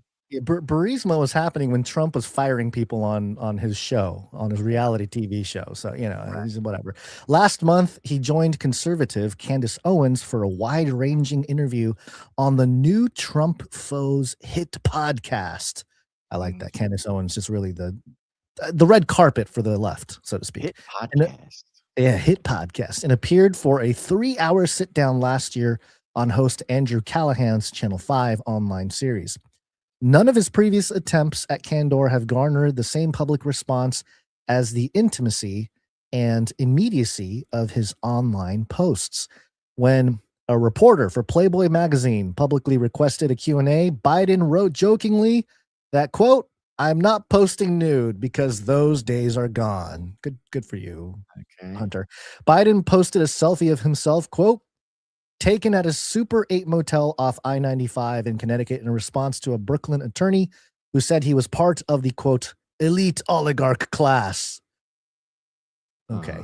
I don't know that these are the social media posts that really got him back into the favor. Maybe for this guy, maybe for like the left. Well, no, it is, because this is exactly it. And again, we talk about recovery and addiction a lot on Clubhouse. A lot of people call in, and it's interesting because in a sort of, 12-step kind of traditional recovery thing, the way you get power over it is by admitting it. And by admitting all of these faults, taking stock of all of the bad things you've done, not pretending it didn't happen, but fully recognizing all the things. Think of how refreshing that is for Democrats. Well, and people like it. That's the thing. People like it.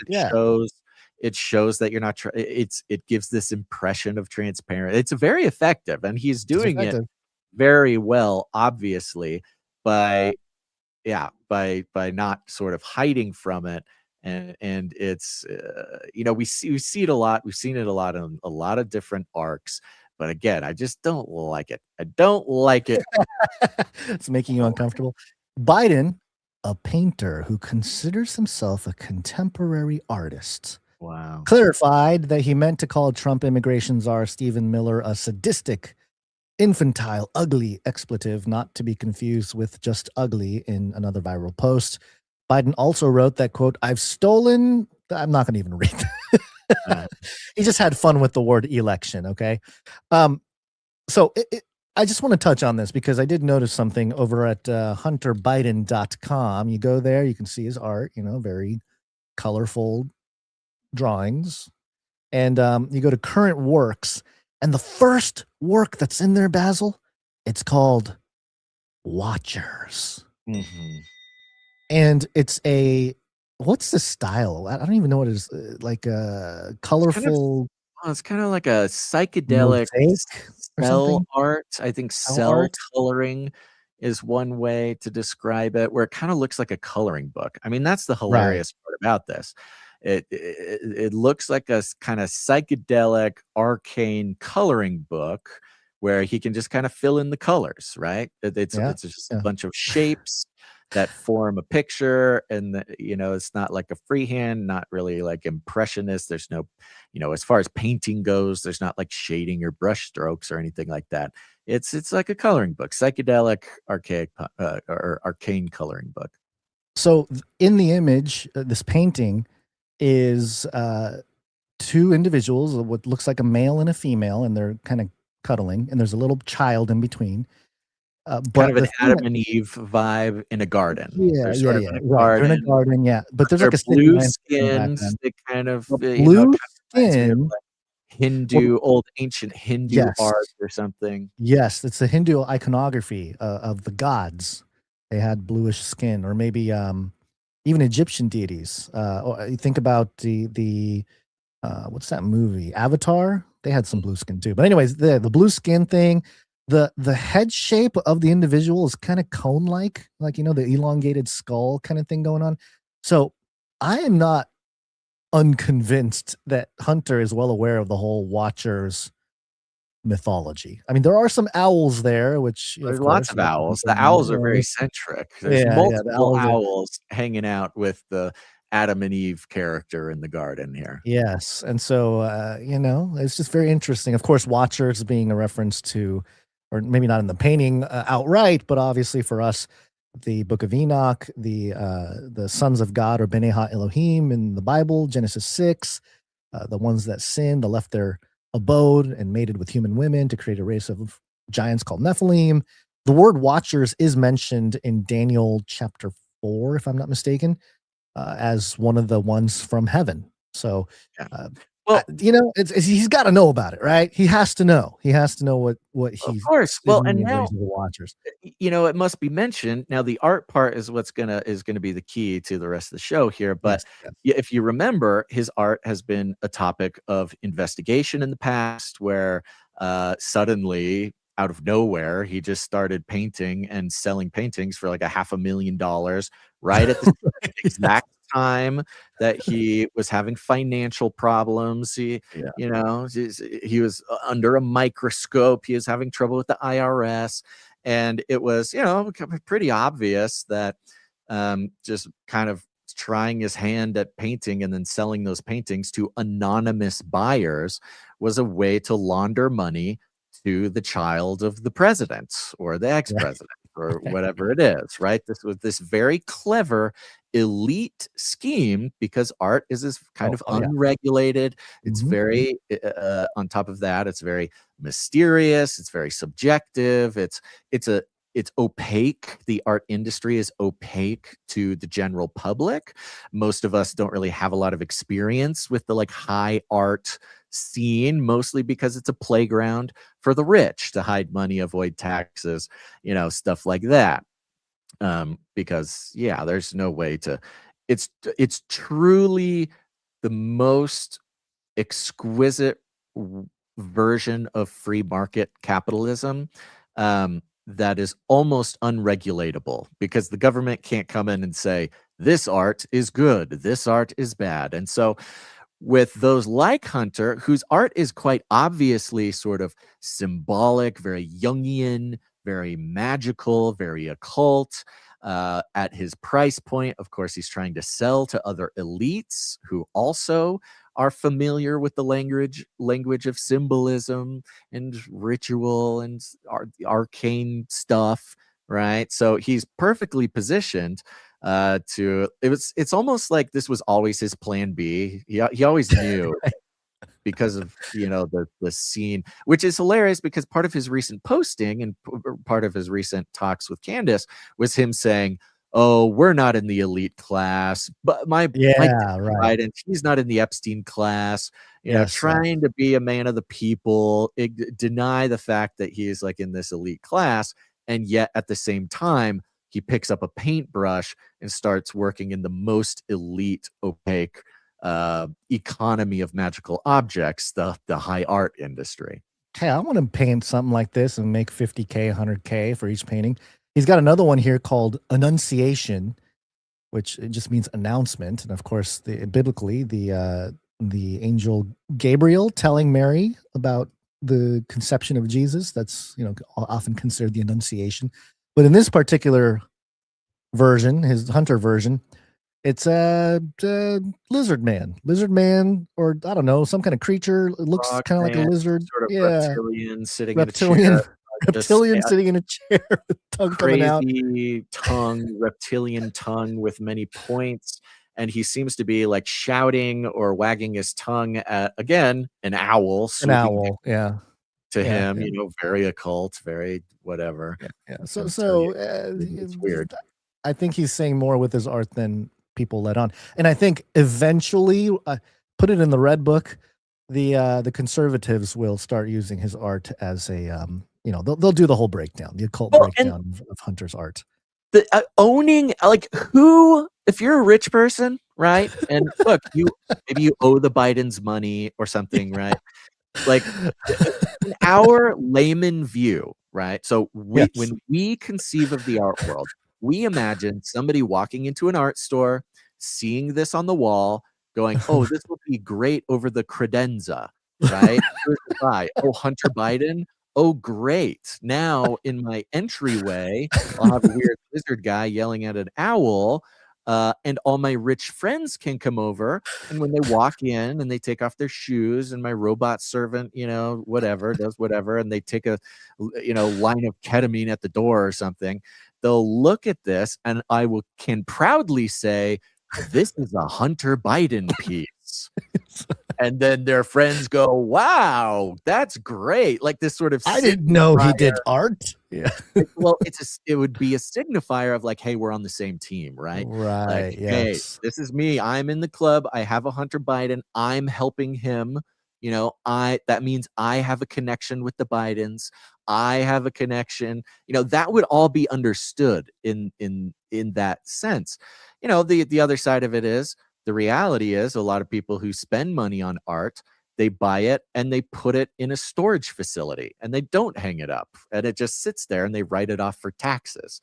So, whichever way it goes, it's a very clever way for him to support himself, being a child of nepotism, who made endlessly bad choices that became public, and had a lot of jobs that have nothing to do with any sort of skills he has. It's all his last name.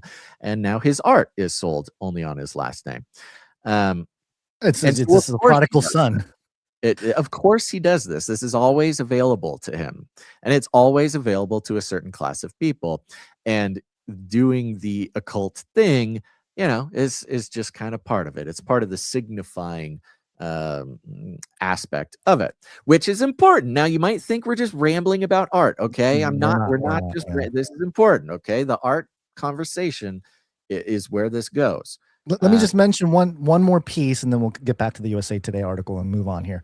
But he's got one called Alien, and it's hold on, sorry to interrupt, but Okay. Caleb in the YouTube chat says at least he's not doing a podcast. At least he's not hosting. He might. Well, he's a guest of a pod. He'll be on plenty of pod. The Joe Rogan podcast is coming. It is. Okay, so yeah, this one's called The Alien, and it looks kind of like a native, I don't know, like an African native guy. He's got like a stick and a little robe with some face painting on.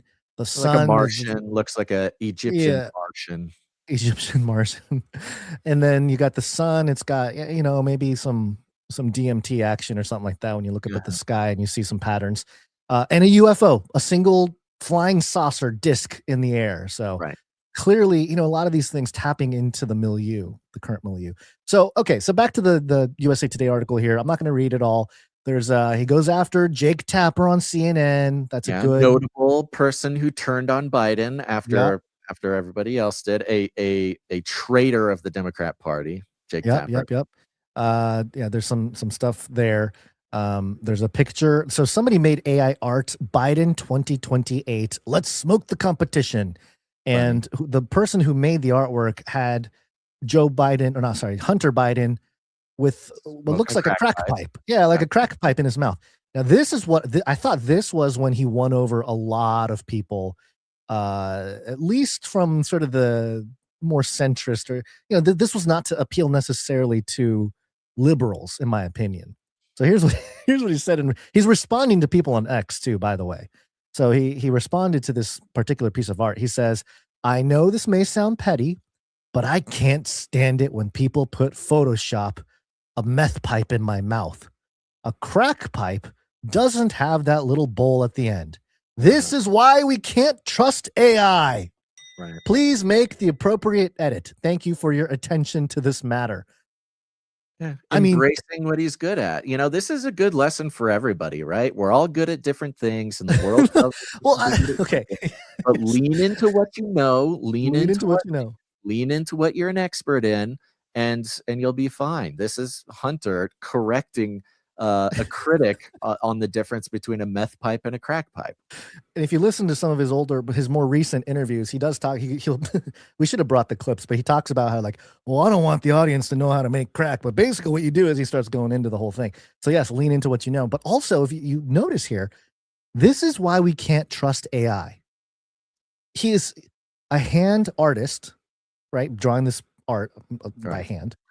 And he's pushing back on AI, which is that our whole thesis of the renaissance of bringing back sort of, it's the perfect example of the value of human-made art coming exactly in its scarcity, regaining but also coming from a place of pain.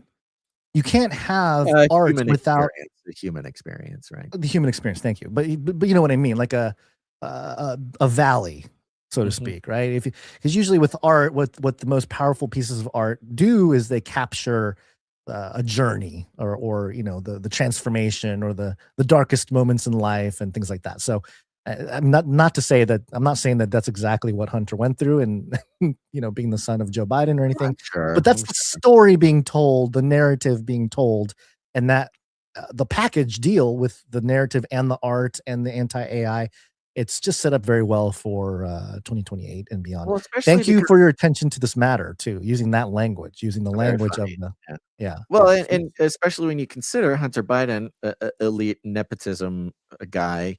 His peers, his contemporaries, are all the ones investing in and encouraging the AI takeover, right? This is their brand is let's build the beast system. And Hunter Biden comes in and says, no, AI art bad. I'm the real artist here. And so really becoming a man of the people. Well, that's the thing. That's what I'm saying. I noticed a lot more people and more effective, way more effective. Hunter Biden is doing, coming from the depths of his, troubles, and coming out on this human side of things, doing significantly better than his contemporaries and peers and other nepo babies who are in the beast system construction business. Even Jared Kushner, building smart cities. No good.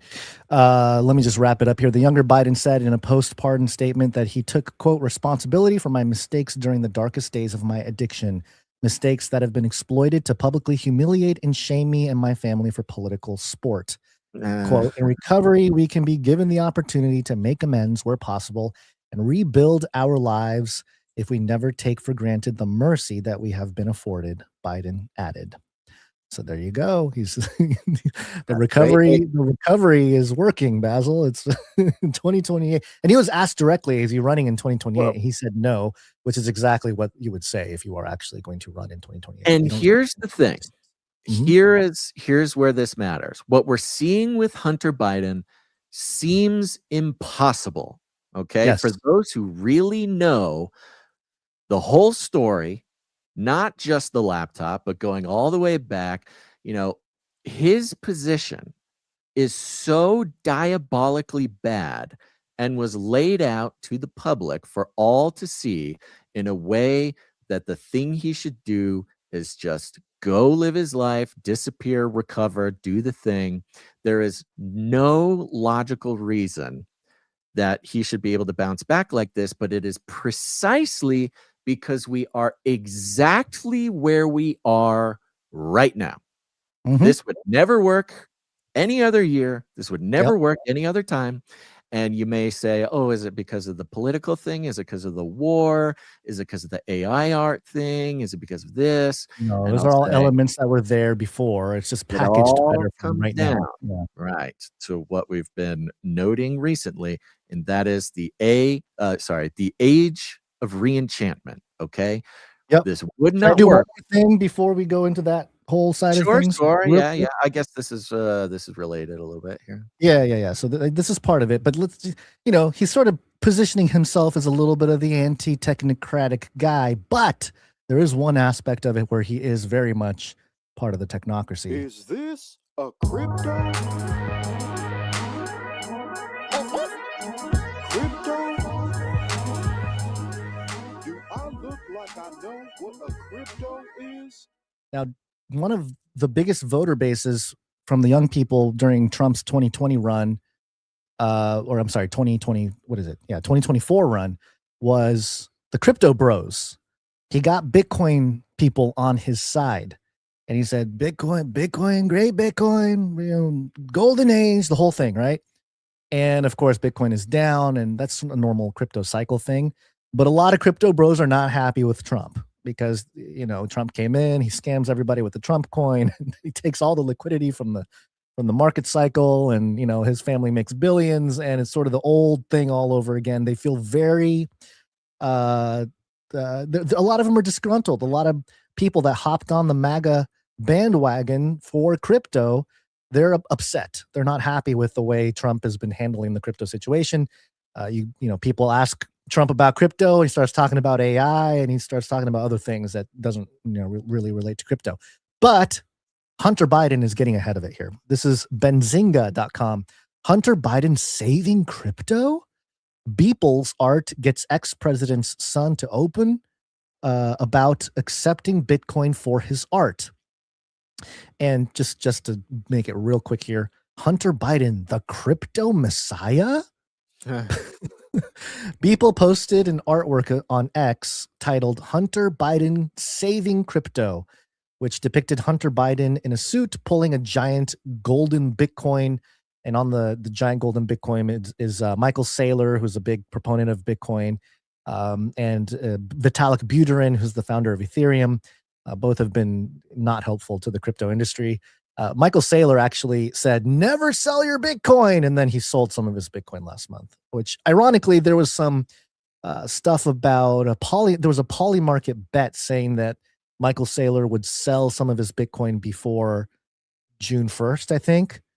And then, there was a payout because June 1st came and went. And then allegedly after the fact, we found out that he did in fact sell some Bitcoin before June 1st. Okay. And so the people that lost it are trying to get their money, but that's a whole separate thing. The point being, he is ahead of it in the crypto world. And that again seems to suggest that they're setting him up for the presidency, in my opinion. And it's part of the re-enchantment. It is part of the re-enchantment because it's whether or not there's a presidency or not, but what we're watching is sort of this re-enchantment of Hunter Biden. Of Hunter Biden for sure. Working. Yes. And because the bottom line being that crypto representing a change in the way we do currency and an empowerment. The branding of it is empowerment of the little guy, right? Again, he's sort of this everyman, this hero of the everyman.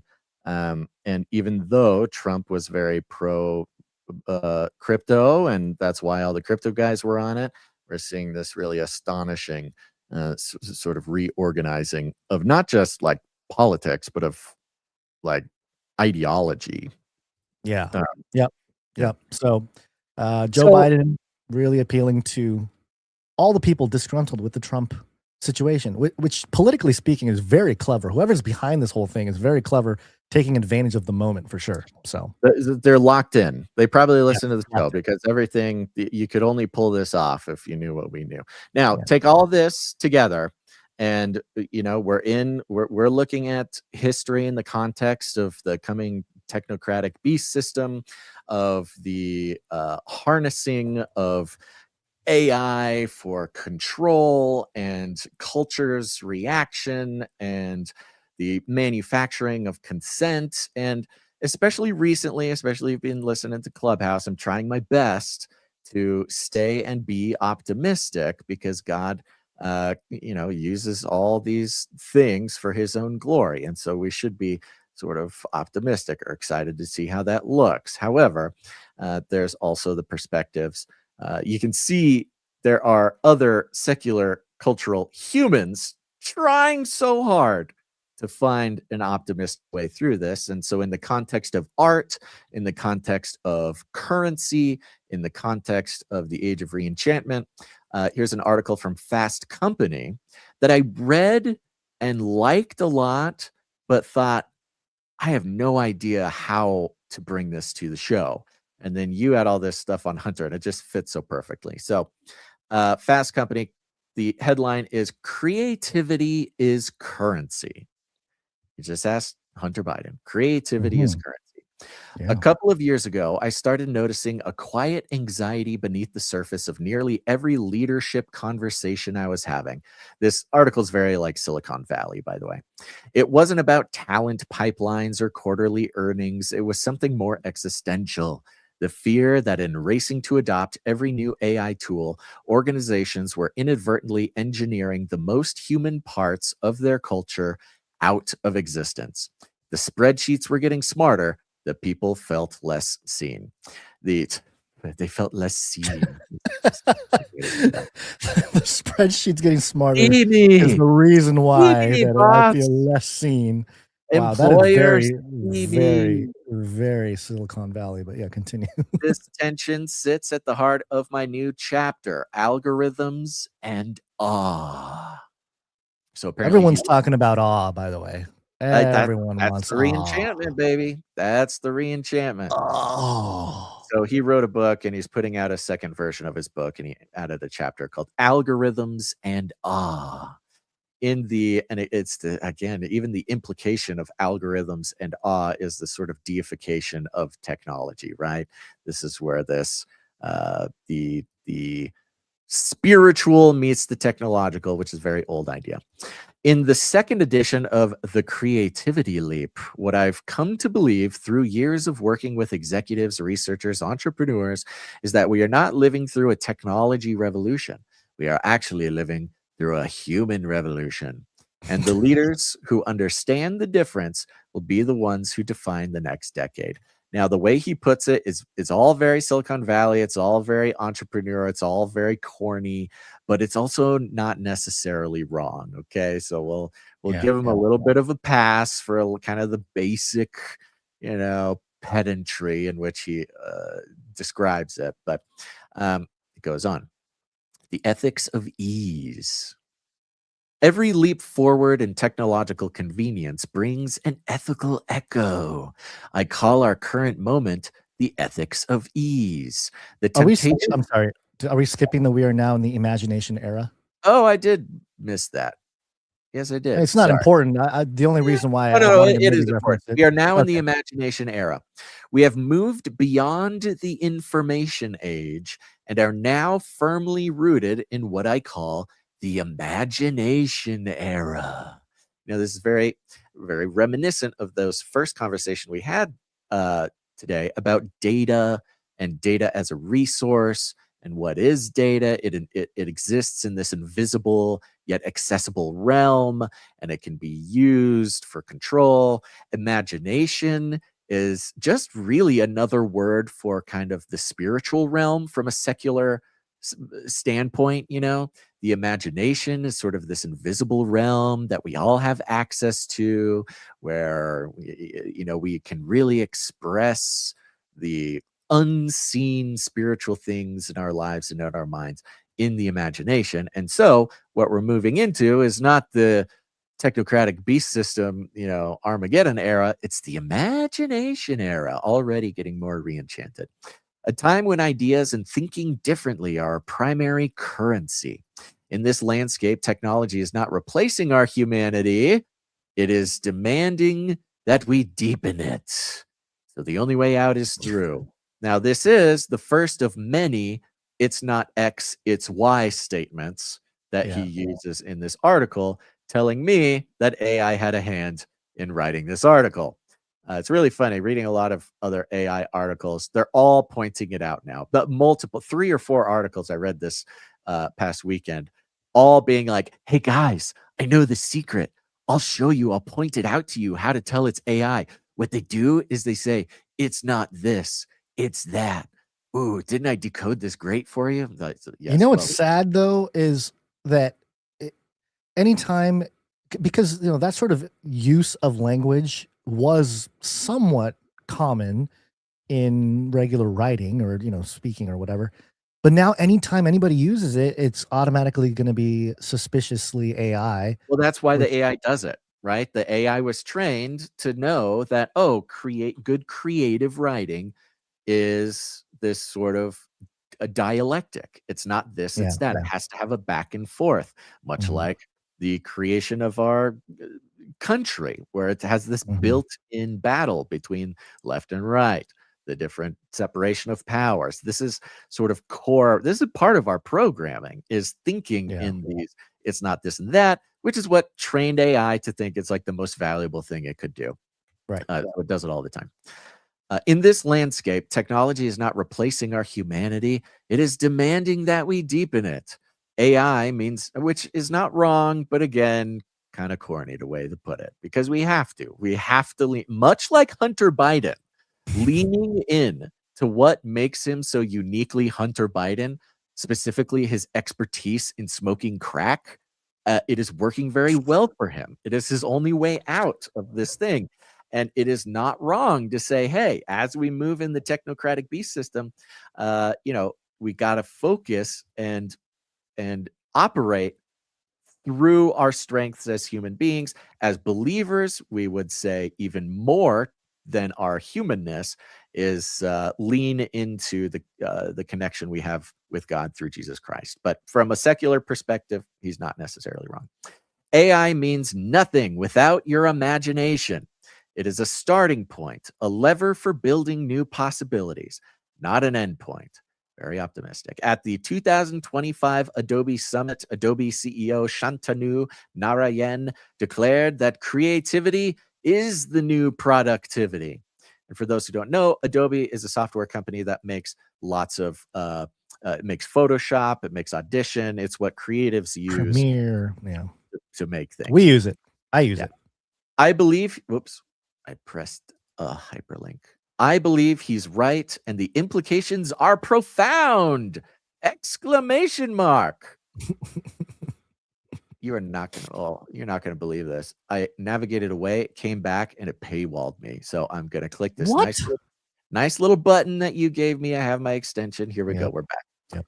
Creativity is the new productivity. I believe he's right, and the implications are profound. Success is no longer measured solely by speed or output. It is measured by our ability to forge emotional connections through imagination. The leaders who thrive won't be those who automate the most. They'll be those who imagine the best. Oh, I love it. Oh, I love it so much. I love that my imagination is being commoditized. Great. Imagine the best. This is great. You know, he doesn't do a great job of setting up the actual state of things and the actual stakes here. He kind of leaves a lot for the reader to assume, but you got to remember, we're in the context of robotics and AI about to make labor valueless, right? With robots, with factories, automation, even the old, go work at a factory is not going to be an option for anybody. So human labor is trending towards useless. And so, or valueless rather, in an economic sense, valueless. And so, what he's trying to shine a big shiny rainbow on here is to say, no, don't worry. And remember, he keeps talking about leaders. It's the leaders who thrive, not the workers who thrive. The leaders who thrive won't be those who automate the most, but they'll be those who imagine the best. Meaning, the elite, the ones who are going to be fine, the ones who, in this case, he wants as his customer, as his reader, where he sees value is the elite leadership class. He's not writing or talking to the average person, unlike Hunter Biden, but Hunter Biden knows exactly this. I can be Hunter Biden. I can make bad art. I can operate in the elite magical economy, and it's all my imagination. My value is in my imagination, which is not actually totally wrong. I think this is accessible on a practical level to everybody listening here. If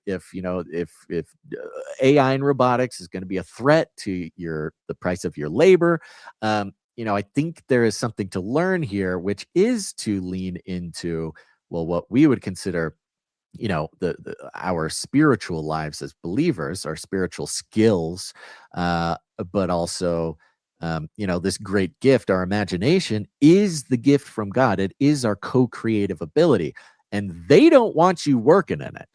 In fact, we saw this happen with AI where making art became so easy and anybody could do it that the artists for this show, who would regularly make art for this show all the time and got value, put value back in, made the art, the second AI came out, they all stopped.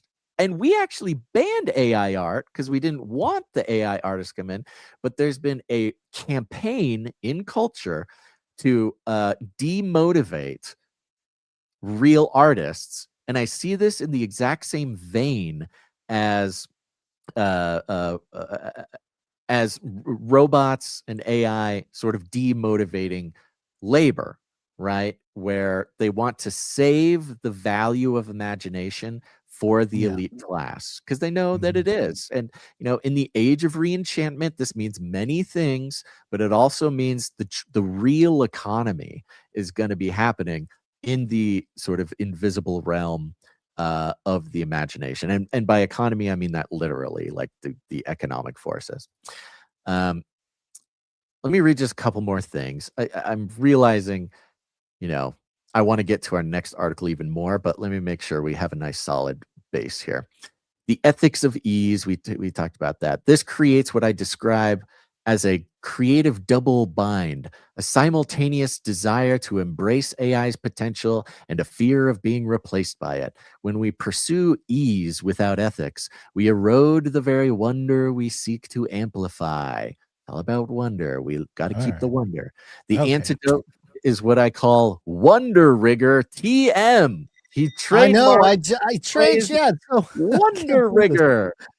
Yeah, so I went to the wonderrigger.com website is down, but Figure 8 apparently is like their, I don't know, parent company or something like that helped write this article from Fast Company. But yeah, there's a whole matrix here. You got an X and Y axis. Okay, we don't need to go into Wonder Rigger, but it is a I'm just saying that they trademarked the whole idea, which is, I don't know, man. It's imagination. You can take his class, learn how to make money with your imagination. It's a she. How dare you? It's a woman. Okay. But yeah, anyway. Well, listen to, again, Age of Re-Enchantment. Listen to the rest of the thing here. The antidote is what I call Wonder Rigger, the alchemy that happens when technological innovation meets moral imagination.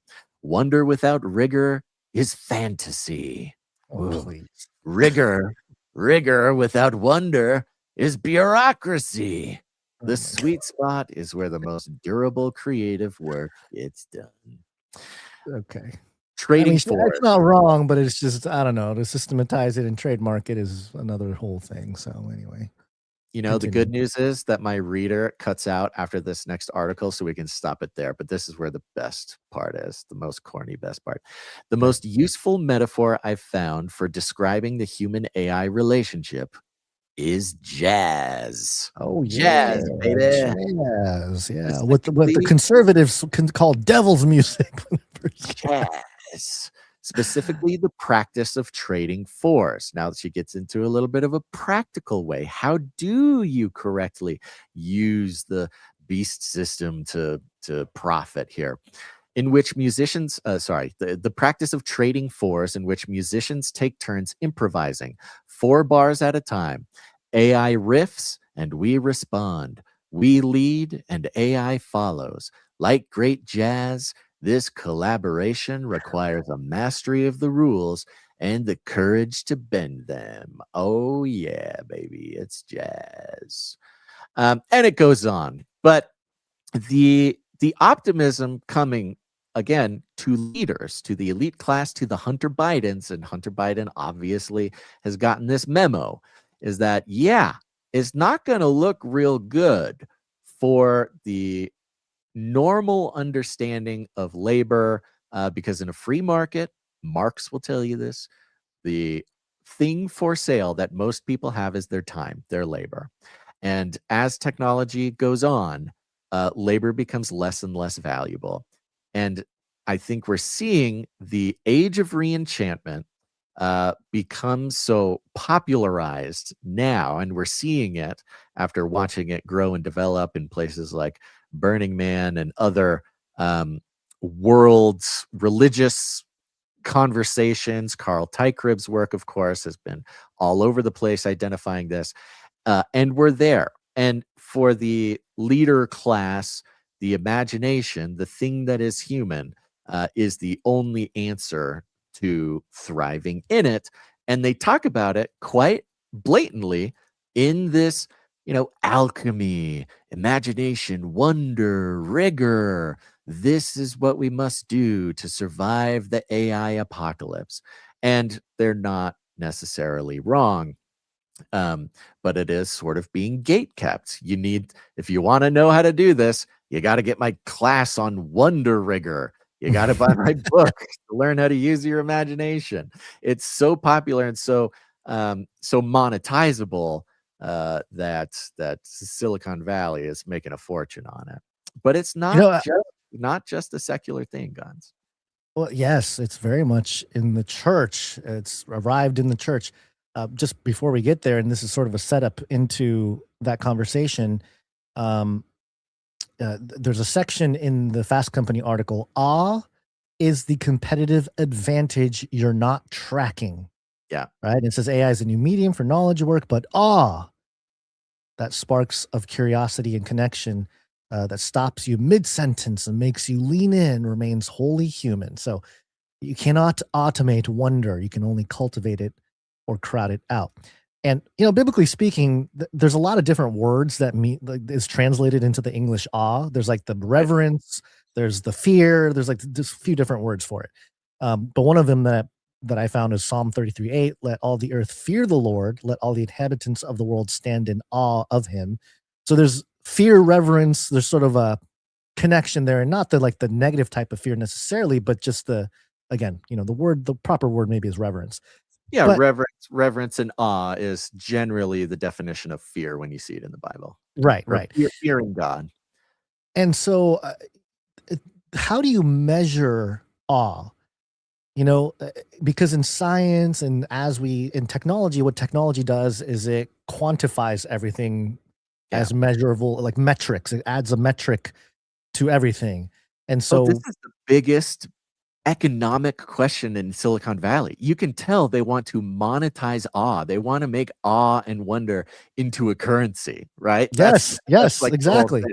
Yeah. Right. So right now, a lot of it is based off surveys. Like you'll watch something or you'll be exposed to something, and on a scale of 1 to 10, give me how much awe you felt. Is it mild wonder, or was it strong reverence? Were you trembling? So it's almost like a personal thing, but because they want to brain chip us, those types of sort of non-physical things or emotional things, and tied to maybe a moral thing, are becoming more and more looked at as quantizable or measurable. And it goes back to data. It goes back to data.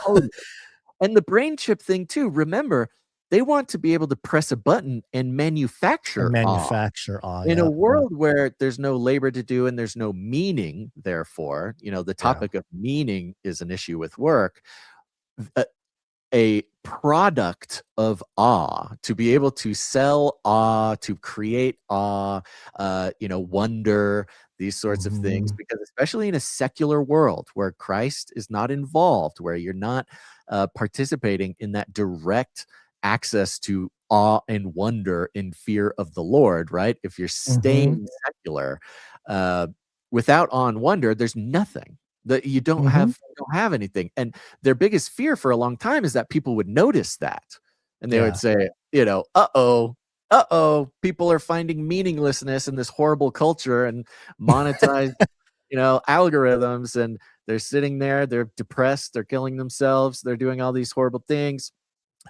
This is what happens when you lose on wonder, when you lose your disconnect, when you're disconnected from God. And so therefore, if we can find a way through the data, through the AI, to quantify awe and wonder and provide it as a product, we can keep everyone and everything in the secular space. We can still push God out through, again, technology, etc. And we can give the people what they've been lacking, what we've sucked from them, what we have vampirized from them. For a low subscription of $9.99 a month with your Neuralink, you can get the subscription to awe, and we can keep you where we need you, where we want you. And you know what fast tracks that too is pharmakia, because you know, we both have past experiences with psychedelic drugs. What do you do? I mean, your hand becomes the most awe-inspiring thing, or the wall, or like a plant or something, right? So it's that's like the fast track ticket. They want everyone to have that experience. Yep. For the most mundane the draw. things. That's the draw. Yeah. That's the draw. And that's why when people do experiment with psychedelics, that's what often makes them a little bit unusable in society, right? They'll get a little new age, they'll stop caring about their job a little bit, they'll kind of go off the deep end. And from the 70s until, you know, maybe the 2010s or so, this was a big problem, super duper illegal. But they figured out that if the government deregulates, make it cool culturally. If the culture of Silicon Valley, if through the network state technology, you can kind of not mitigate, but mediate. You can mediate, manage it, with awe through, you know, whatever ketamine therapy, or this is why Silicon Valley is like the most this is where, honestly, for America, San Francisco, the Bay Area, this is one of, if not the largest sort of capitals for the popularization of pharmakia. And it's no surprise that that's where the technology came from too. Going back of course, to our study of the cyberneticists of the mid-20th century, using technology to summon demons and open portals and things like that. You don't adapt to the future, you compose it. When we pair the alchemy of algorithms with the discipline of awe, something remarkable happens. We don't just adapt to the future, we compose it. Thank you. Be a Mary Poppins of a song, maybe. Re-Enchant. Yeah, there you go. It works.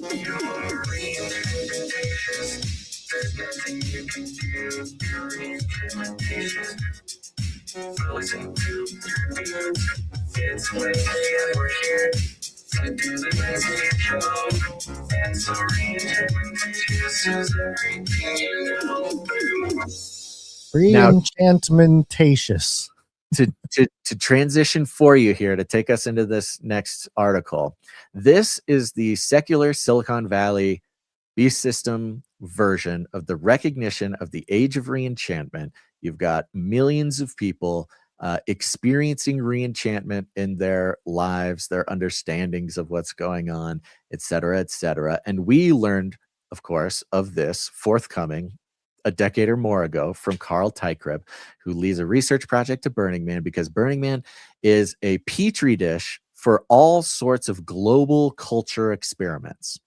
And when he saw this in his research, the point was not that, look at these funny hippies in Burning Man, but you can foresee from the cultural experiments there what is soon to come for broader culture.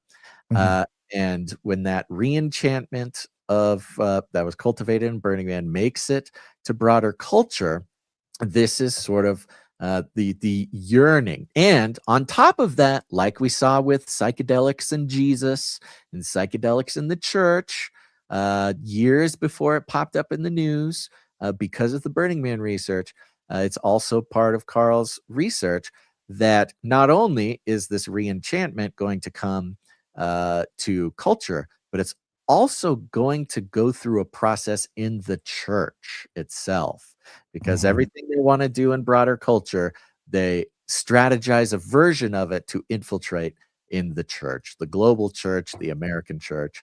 And what better representation of what mainstream Christianity is wrestling with on sort of a, I'd say a broad sort of, I don't know what to call it exactly. Like a the broad, milieu. institutional level, I'll say. Okay, Broad institutional level than reading Christianity Today. Oh, yes. Yes. It's got to be biblical. Now, to set this up as well, you know, if you've been around here long enough, you know some of our mentors and stuff. So in my hand is the book The Unseen Realm by Dr. Michael S. Heiser.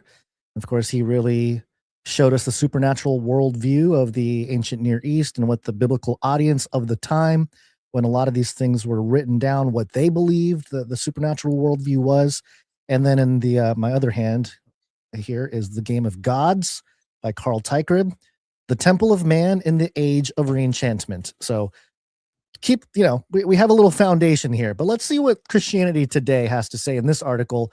Only Christ can re-enchant downcast hearts. Oh, it's an interesting little mixing here, an interesting little sprinkle of the Burning Man into the Christian conversation here. Okay. Beautiful book cover here of his book, Unseen Existences. Oh, because Unseen Realm was taken? Is that Unseen why? Realm was taken, so yeah, Unseen Existences of Heaven, Earth, and the Divine Mystery of All Things by Brian Zand. So here's what it says. Growing up in Sunday school, I was taught, like many, that the answer to every question is always Jesus. Lately, a growing chorus of Christian writers is offering another answer to the challenges of our modern age. Re-enchantment. You've got to be kidding me. I mean, Carl Teichrieb is probably throwing stones at walls or something. He's like, you've been trying to tell. I tried to tell you. Well, we got to get him on. We got to talk. We got to get him on. Where are you, Carl? We got to get Carl? him on. Where's Carl? Pastor and author Brian Zand, Unseen Existences, is the latest edition. Zand's offering is a welcome one, for his vision of re-enchantment is notably Christocentric. Okay. The answer to that word "notably" is interesting. To put it, there's a lot in this article. Okay, but for them to say, talking about the re-enchantment and calling it notably Christocentric is implying that the re-enchantment, as you might understand it, is not Christocentric. Right. You might be seeing even from Christian authors. That's the setup of this whole thing, right? That there's a lot of Christian authors bringing up the re-enchantment, but Brian Zand does it a little different. He's bringing it up notably Christocentric. Notably Christocentric, meaning there's a lot of not Christocentric re-enchantment going around. Yeah. Okay. The answer to our existential discontent and ecclesial malaise is to attend to the unseen spiritual realities of this world in which we will encounter the God revealed in Jesus Christ. Okay. All right. That makes sense. For Zand, unseen realities are less a matter of cosmological speculation. Think angels versus demons, which is such a low. To call that speculation, but okay. Yes, but yeah. And it's kind of a low hanging fruit kind of way to describe it too. And more foundationally, a matter of human identity and destiny. Okay, don't worry, guys. We're not in a spiritual battle or anything. We don't wrestle against flesh and against flesh and blood, but and to be fair, this is gonna be.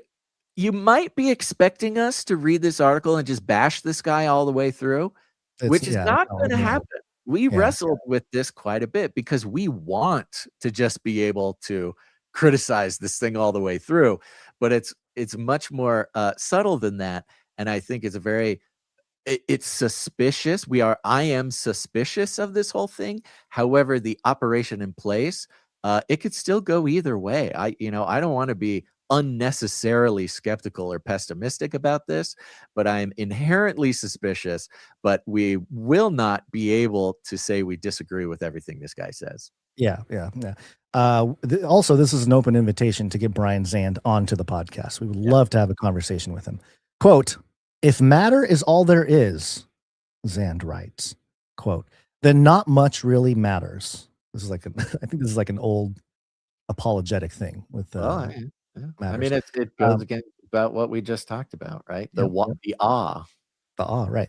To embrace the truth that, quote, a spiritual world underlies what we think of as the ordinary world, end quote, is to reject the lies of human futility and journey toward human fulfillment. Okay. All right. And we don't have to break down every sentence, but it's funny because it is kind of, there are a lot of agreeable things in this, but there's also little bits and pieces where like my head just kind of goes, okay, all right. Yeah. Zand is correct. Sorry, go ahead. I was just going to say, we'll just hit the big ones here. Okay, yeah. Zand is correct to note this perspective is not, quote, a new idea. The earliest Christians acknowledged that the existence and presence of the spiritual beyond and in our world demonstrates we are made for life with the one who created all things, visible and invisible, Colossians 1:16.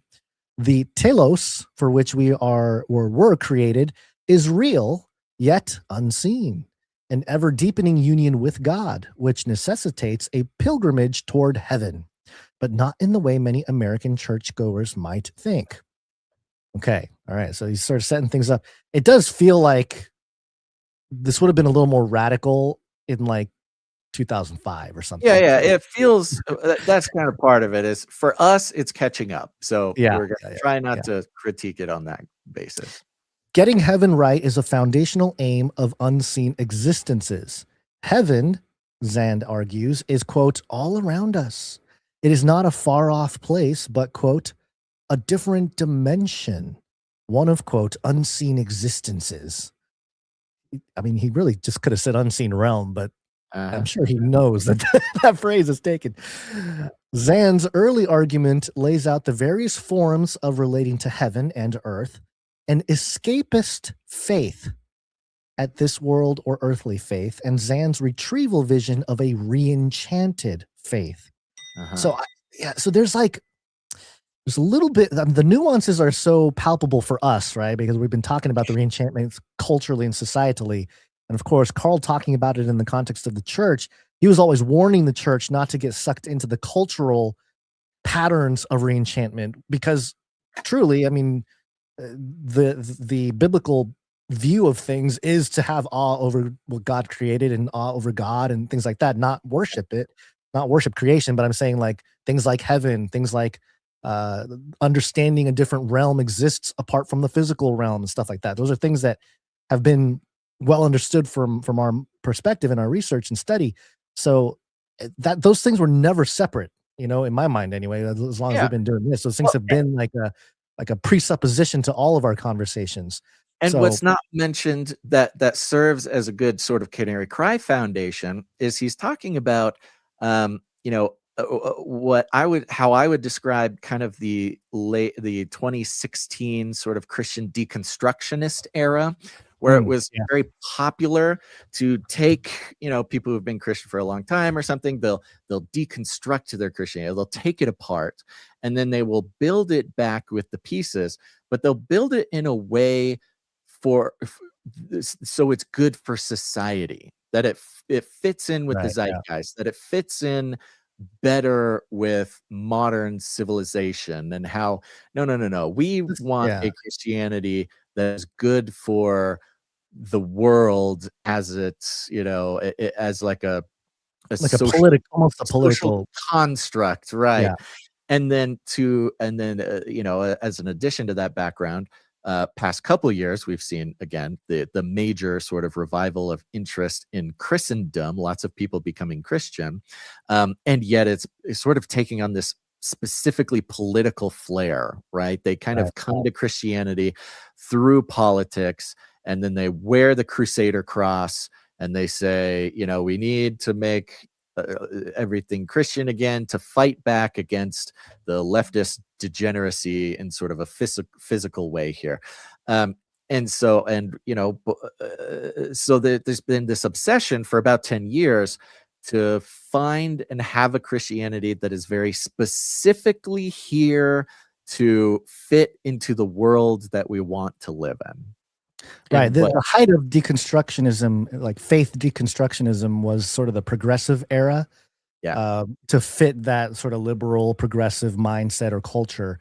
So that's when a lot of that was taking place. And the hyper bro version today is kind of like that, only for a conservative. Well, but it's almost the opposite direction, where it almost went dominionist the other way. Right. Where it's like we got to take dominion of culture, and so it's interesting how the pendulum swung so extreme on both sides. And in that respect, I think Zand is right. Same but different.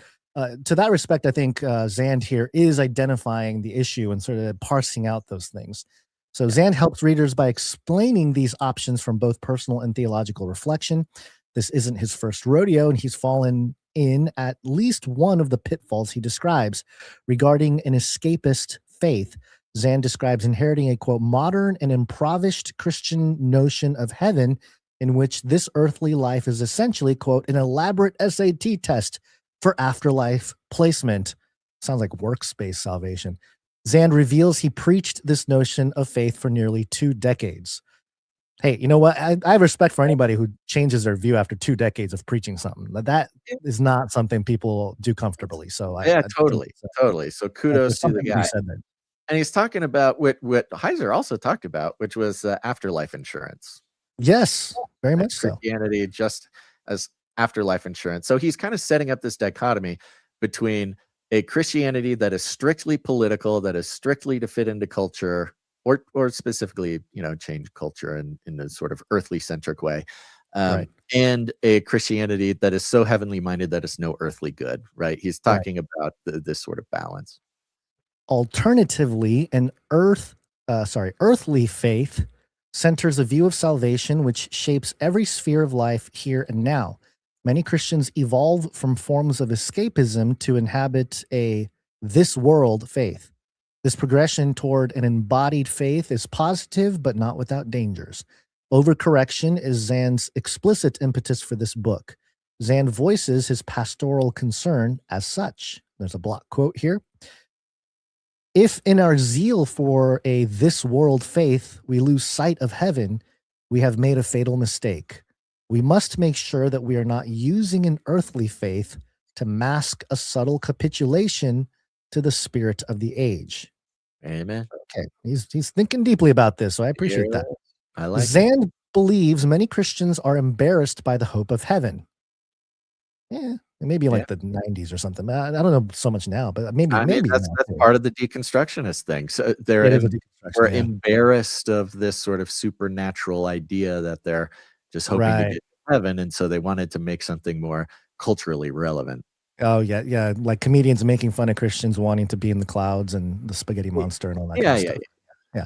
The result of that embarrassment is capitulation, which leads to believers walking in lockstep with, quote, a zeitgeist that insists that the sole relevance of religion is found in its social value. So he's pushing back against the whole progressive, which is what we're seeing in certain ways today, right? Yeah, that's true. Yeah. Though Zand doesn't make this point explicitly, thank you, author of this article, it's easy to connect the dots. We witness the rotten fruit of this capitulation in American political parties that view Christianity as a tool for the construction of an earthly utopia made by human hands. And that is the sort of Christian nationalist thing. Without saying it, I think that's what they're referring to. Or at least a version of it. Yeah. A version of it, right. An escapist faith runs the danger of pulling our practice of Christianity out of this world.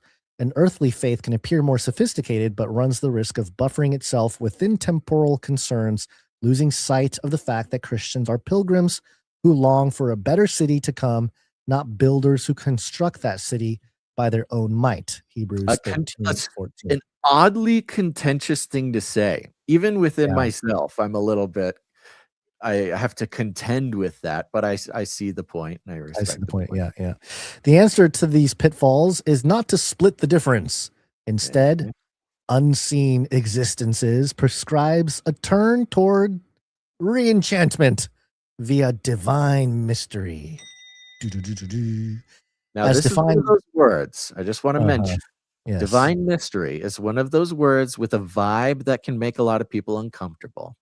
But also is a very traditional and very important, long-standing, thousands of years part of Christian vocabulary, even with the total acceptable, understandable statement of like God is so big that we can never fully understand or characterize him, right?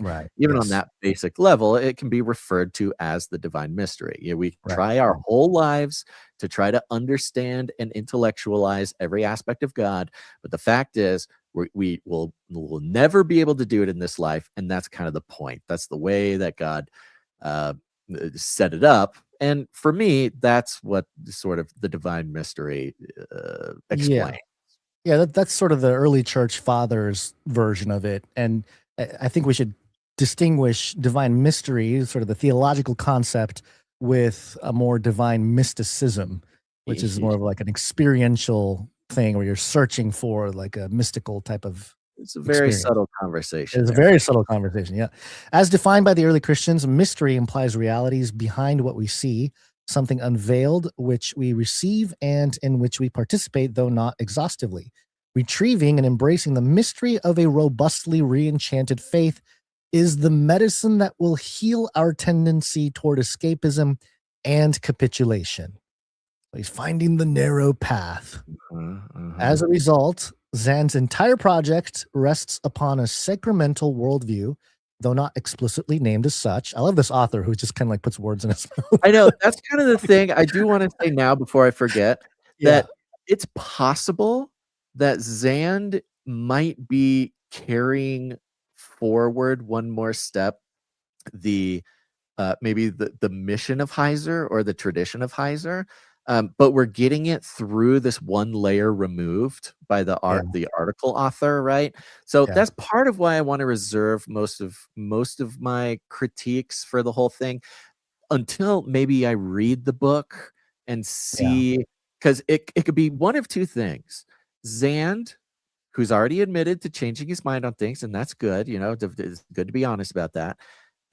Zand may be just taking the next step in the maybe academic process that started with Heiser, or was maybe last present with Heiser himself, and, you know, extending Heiser's work. That might be possible.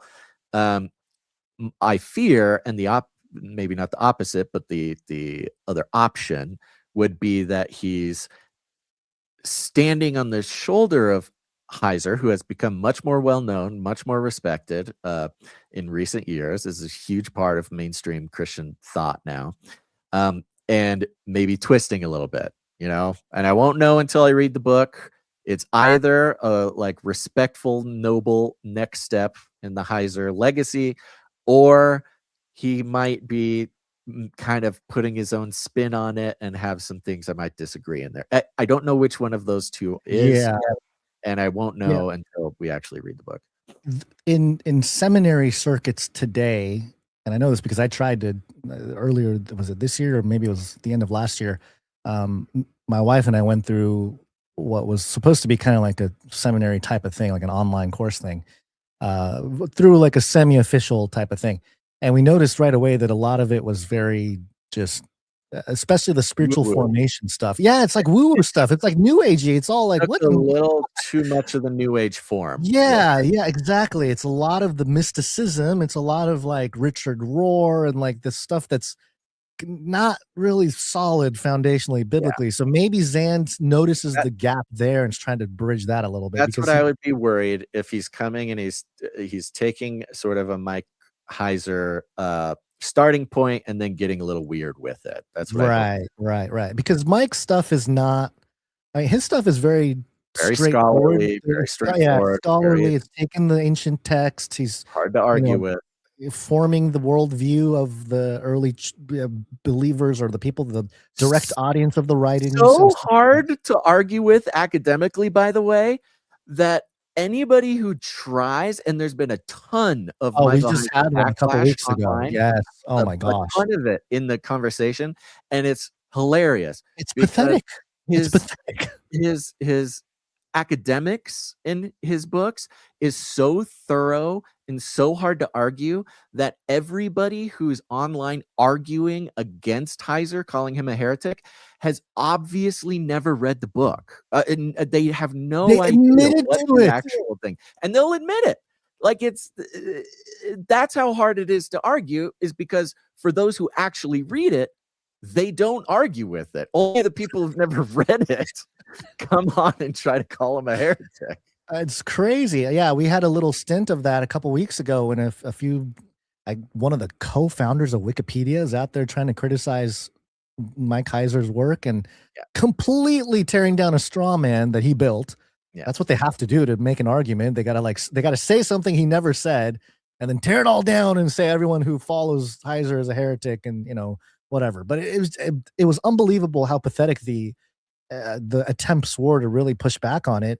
And self-admitted that they never read Heiser's work. No How are you shame, going to too. critique something if you never read their work? I mean, that's like 101 debate stuff. No Anyway, shame that's at weird. all, too. No They'll just shame. say, Yeah, you just say, I don't like actually, him.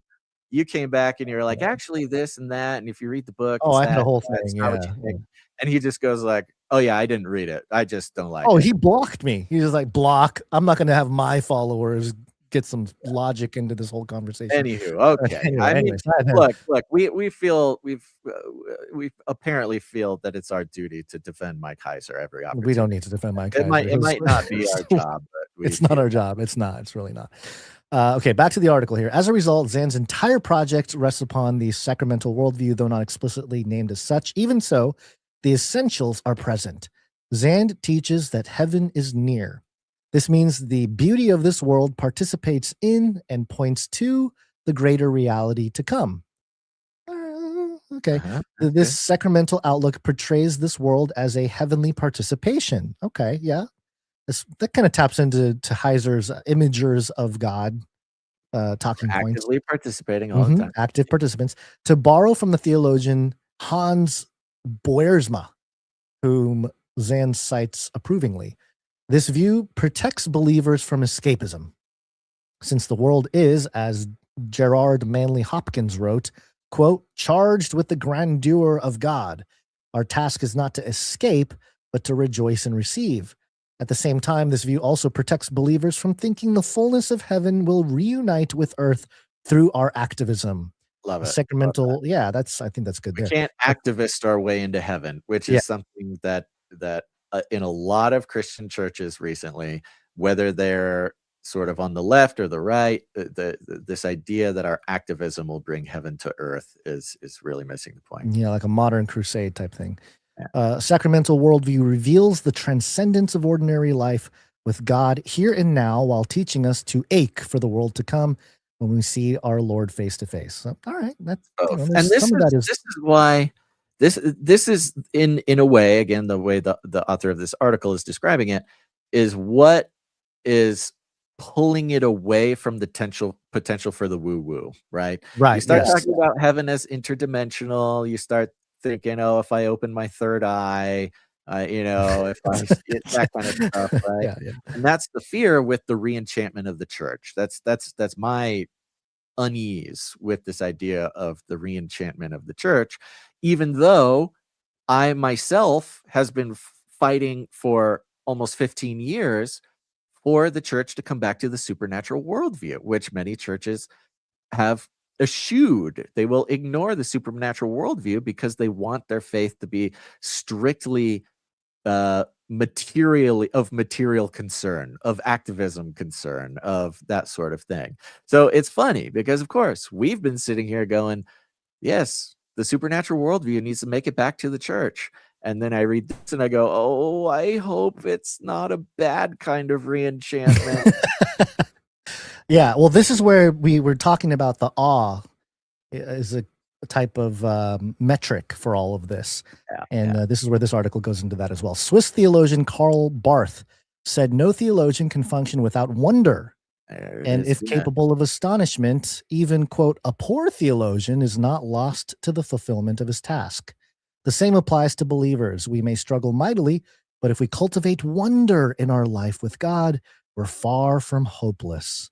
Many of the chapters Zand offers are a training ground for increased wonder, encouraging primers on receiving and rejoicing in the beauty of divine presence in the tangible grime of glory of this world. Grime and and glory of this world. That's the key paragraph.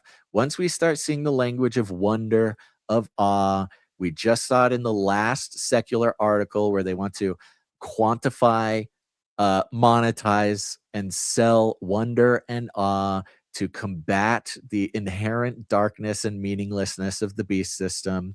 And now we're talking about bringing wonder and awe back into the church. Of course, this is how it is. Once you get into the supernatural worldview, you've got the things of God, the purpose that God has put into our lives and into creation. And then you've got the counterfeit of the adversary, where the adversary wants to get wonder and awe, brand it for himself, and use it for his own purposes. And yet, those same words, wonder and awe, should be a normal, everyday part of a good, solid Christian theological experience. Right.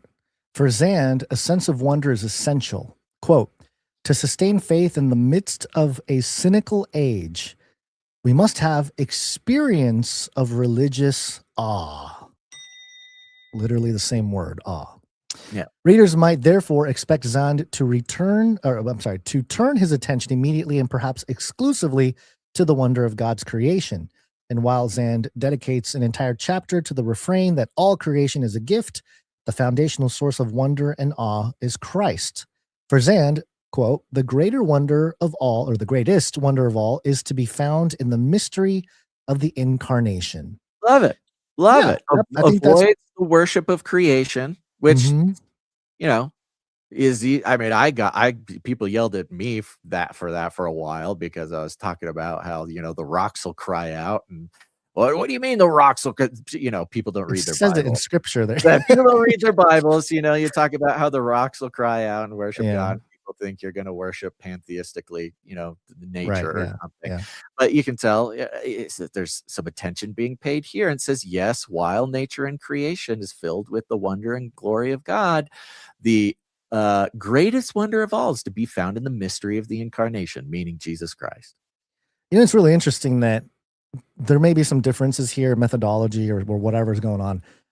But if you can ground it in Christ, there is something agreeable that sort of transcends all of it. It's very interesting how that works. Yeah, that's the point. This Jesus-centered answer is important in both its conclusion and its methodology. One of the strengths of this book is that Zand is marked by a constellation of influences. The patristics' loving attentiveness to Scripture's details. Pentecostalism's emphasis upon the experiential. Eastern orthodoxies focus on mystery and participation. The method by which Zand arrives at the beautiful, proper conclusion that the Word made flesh is the supreme wonder is indicative of his diverse influences and unique pilgrimage as a Christian and pastor. Now, this part tripped me out because those who are, really clued in and they're listening to us all the time, you will have heard me over the past couple of years talk about Eastern Orthodoxy and how curious, just academically, I want to know more about it. It's very popular. It's gaining a lot of converts recently. It's a huge part of the recent sort of revival thing. And I'm so curious about it. There's lots of things that are very interested. Not saying that I want to convert to Orthodoxy, but as someone who wants to analyze what's going on, I'm very curious. And of course, if you know my history, I grew up in the Pentecostal tradition. And so, listing this guy's bona fides, I'm like, this sounds kind of interesting. Sounds like, I don't know, like this guy's maybe been seeing some similar things that I've been seeing.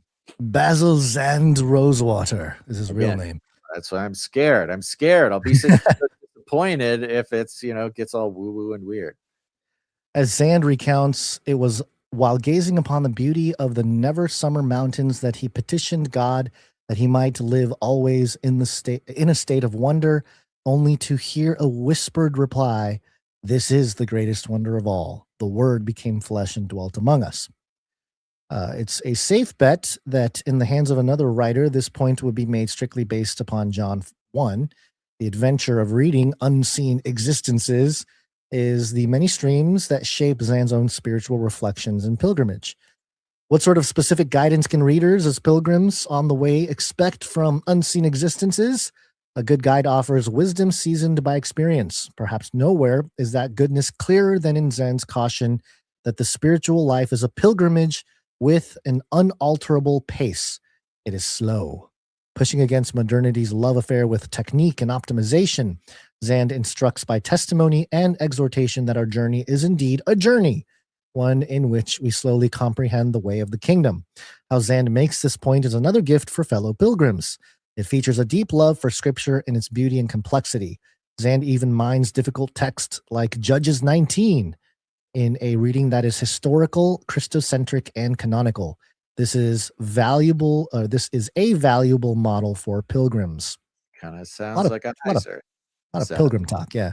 While Zan's many influences are predominantly a gift, there is one notable place where readers may be more confused than helped. Oh, here we go.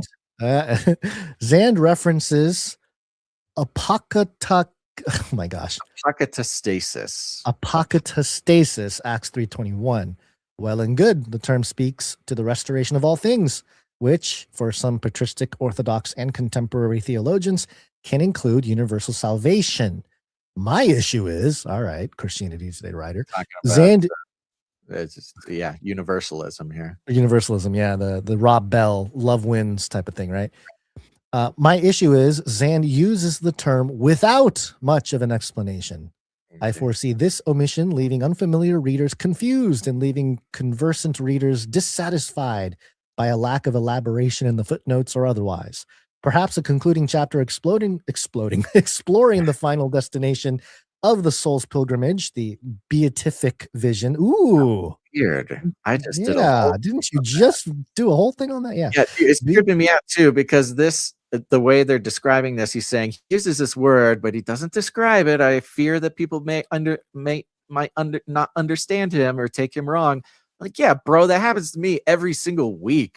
People yell at me thinking, I use a word or I say something and they think I mean something totally different. Like, yeah, dude, of course that's gonna happen. That's just part of being a podcaster, to be honest. Especially the universalism thing. Somebody being a podcast, what is he, a universalist? You're going to hell or something. Like, I get that all the time. The beatific vision of the new heaven and earth would have served as a place for discussing the scope of restoration, in addition to solidifying more explicitly the embodied hope of our spiritual journey. There's also another place where I craved more elaboration. For all the book's emphasis on mystery and re-enchantment, robust reflection on God's presence and action in the dominical sacraments, particularly communion, feels lacking. Man, this person has some real, it's interesting. Solid presuppositions. He's very ecclesiastically concerned, right? There's a lot of ecclesiastic language here, talking about very specific, like almost church bureaucracy. Like, I get what you're saying, but what are we supposed to do? What do we do with the rosary? What do we do with the it's like every little thing.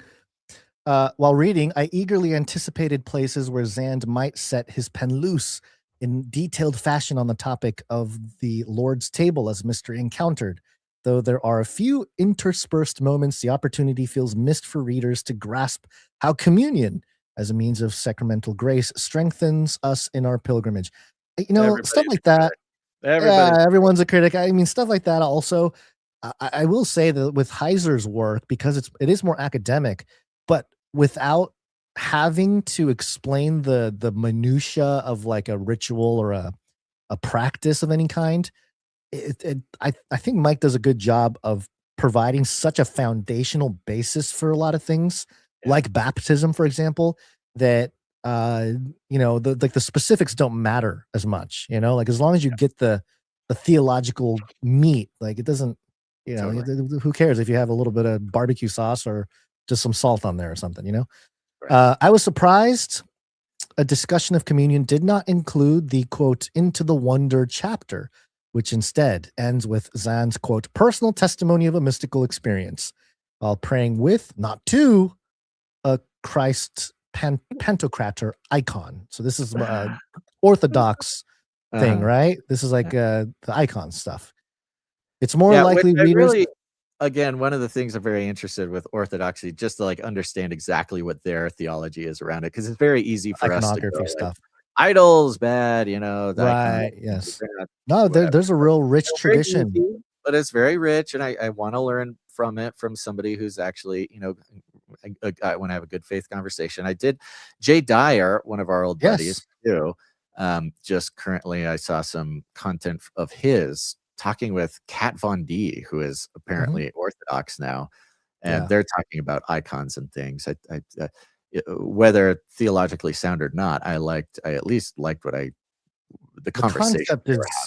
The concept is interesting. It's almost like I don't know, we don't have to get into it, but it's like, it feels like a cultural response to some certain things going on. Totally. That was kind of at least what I got from Jay was like, the icons, the Orthodox icons, like they're not divine, like they're not magical or anything like that.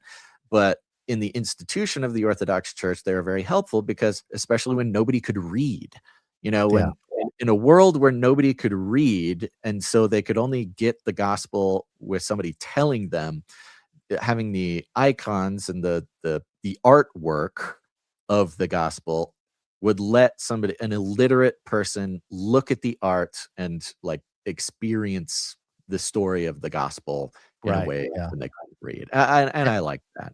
Yeah, no, and there's a rich tradition of not changing anything with the way the art is made. It's a succession there too. Yeah. So it's Caleb, pretty fascinating stuff. Caleb in the chat says Jay Dyer is the man. You guys got to get him on. Yeah, we've had him on a couple times. I've had him on a couple times. Yeah, maybe more, but yeah, I would love to get him on again. Okay, so continuing on here, it's more likely readers would benefit from deep reflection on the divine wonder of Christ in the Eucharist than from an admittedly breathtaking testimony, since it's not every week believers have a mystical moment, if ever, but every Sunday believers gather humbly in a heavenly meal or for a heavenly meal.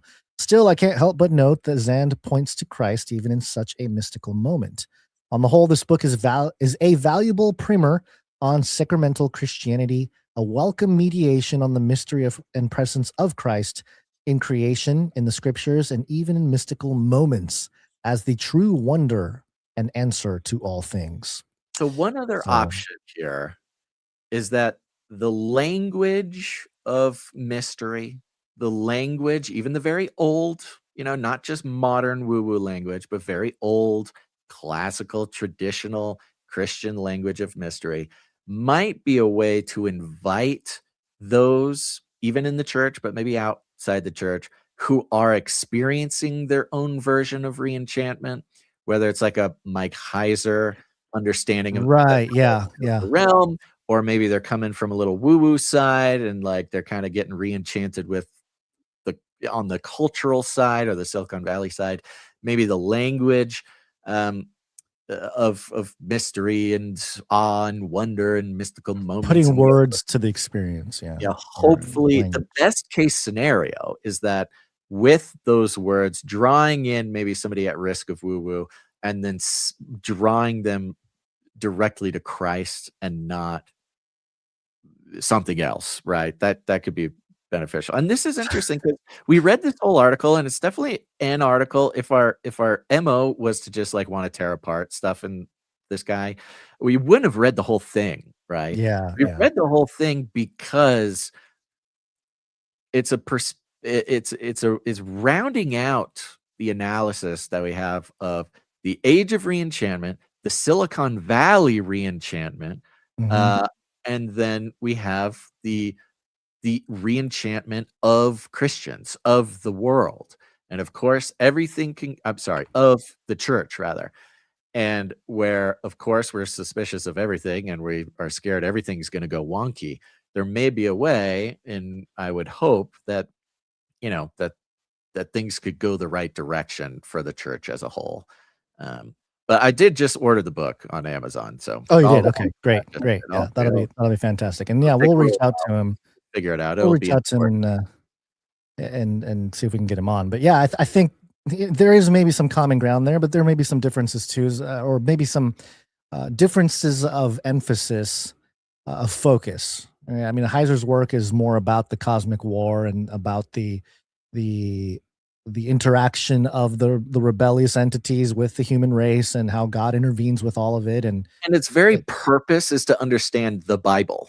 Right? The Bible, right. Yes. His thing is like, hey, you got to know all this, and even to understand the words of a lot of scripture, that gets a little wonky, right? There's not a whole lot of Heiser going like, hey, if you know about Genesis 6, then you'll have a mystical moment in the forest. Right. Yeah, exactly. I think that's where Zand is maybe looking for, or maybe a reader of Zand that has some kind of mystical experience and needs to ground such things in Christ might have, I don't know, some words or some ways legit, man. Yeah, that's legit. I'm not saying it's bad. I'm saying it's totally, I've told my stories, useful. Totally amazing, mystical, unexplainable experiences with God. And, I don't talk about them all the time because I always get people yelling at me But yeah, that experience is happening all the time. It happened in the scriptures, happened in early Christianity, and it's happening today. Now, I will say real quick that we were going to call an audible on this, but I don't know if we need to play the clip. I maybe actually rather not. It's But just 30 another seconds, but yeah. just another example of the age of re-enchantment, all the different ways everybody's getting targeted in the age of re-enchantment. Nobody's going to escape it. Everybody's going to have to wrestle with it. And another example of this is the alien disclosure topic. You don't know what you're looking at. What's driving that thing? It's not a space alien. Aliens. It's unidentified. Very much so. The mainstream conversation from the government and from Hollywood, as we'll play this clip in a second, people are being invited into the age of re-enchantment from this angle of aliens. Hey, if disclosure happens, that's going to be a whole new can of worms for people living their lives in a new re-enchanted way. And here's just a clip from Steven Spielberg, who's still going out there claiming to be he seems to be acting like he knows more than I think maybe he does, but who knows? Maybe he does. Well, he's been doing this type of research since the 70s when he made the first third encounter of the third kind, whatever. He was briefed by Jack Vallée and things like that for that first movie. So, according to him, he's been an operative in this regard for many years. But here he is. No sound. Oh, great. Of course, there's no sound. Let me remove that. Let me completely get rid of this thing. How do I get rid of it? Stop screen sharing. Restart screen sharing. This is fun for the listeners. This is exciting. Here we go. Back at it. Let's start this over again. This truth were just known overnight. If the government announced, yes, we have been keeping this from you since 1947, that would mess up a lot of people. And the movie also takes the position of the church. What does this do to the fundamental beliefs that many of us have? And, is God our God only on this planet, or is God a God for every system where there's civilization, intelligent life, and even developing life? This truth there you go. I mean, that's a little 30-second snippet. And there's other parts to this interview. It's fun because this has been a conversation we've been having for a long, long time. This was a super fringy, weird online conversation. If aliens are real, what does that mean for Christians? And it's totally mainstream now. And Steven Spielberg is saying, his movie comes out next weekend, and he's saying, no, in the movie, we actually take the position of the church. Saying he's, in his mind, he's going to be representing. Now, obviously, he's talking about the position of the Catholic Church, which is actually pretty open and clear about their position about the church, or at least open about the conversation, whereas Protestants are not very open about the conversation. The most you get out of an official thing for Protestants and their talk about the possibility of aliens is we get the misreported bad social media trending topic of a bunch of pastors meeting with intelligence officials, which never happened the way people said it was, so but yeah, that's one other angle, one other version of just how drastic the implication of this age of re-enchantment is. So it is really interesting. You say, I guess, taking on the position of the Catholics, but Steven Spielberg himself is Jewish. He's went to Hebrew school, and he's describes himself as background of Reform and Orthodox Judaism. So, interesting. Okay, yeah, just to add a little extra thing. Well, there we go. I think that's what we got for today. I love the way the show's kind of been adjusting and evolving recently. I like having the opportunity to do these sort of deeper cultural analytical discussions instead of just running through headlines. I hope you guys like it too. I saw some good comments as they flew by there. But of course, if this is something you value, let us know. And of course, produce the show, because we can't do it without the producers. Again, go to canarycry.support, support the show in any way you can. And I want to take a second and thank some of our producers that give of their time and of their talent to make this show happen. Okay. Let's go ahead and start with the timestampers. Timestamp, it's hard work. Timestamp.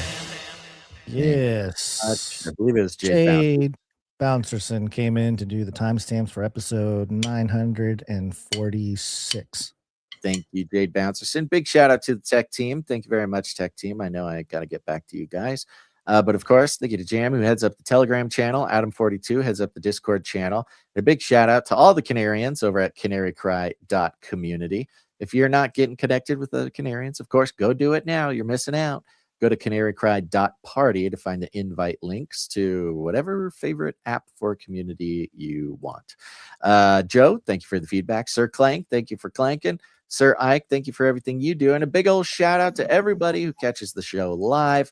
Please take a second, hit the like button, share the show with whoever you want, because goodness gracious, the time has never been like now. The re-enchantment is happening, and let's try to get out there, share the show, and be a light in the darkness and a good influence on everybody who's going to have to be grappling with some very serious existential problems. I mean, that's the thing with the re-enchantment is it's not just some cutesy thing.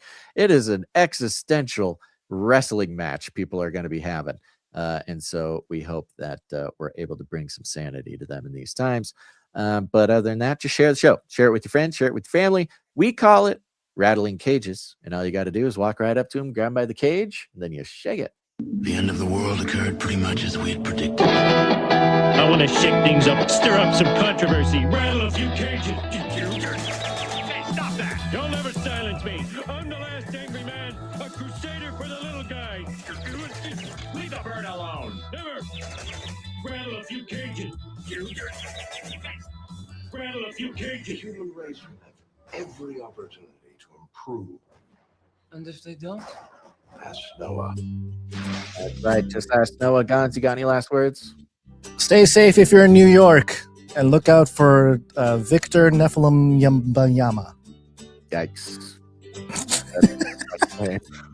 All right, everybody. We'll be back on Wednesday. Thank you very much. Thanks for producing. Please produce the next show. Thank you very much. Other than that, that's not how it goes. Thanks for tuning in to this episode of Canary Cry News. Next time. But until then, think outside the cage. Look at that new knight go. Look at him go.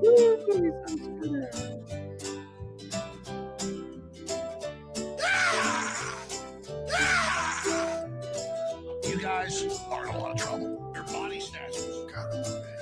Generally speaking, Chinese people look Chinese. But what if you're a grifter who needs to sell Fs? I'm gonna haunt you. I'm gonna haunt you. It reeks of an inside job. Toilets! Toilets! Toilets! Give me a break.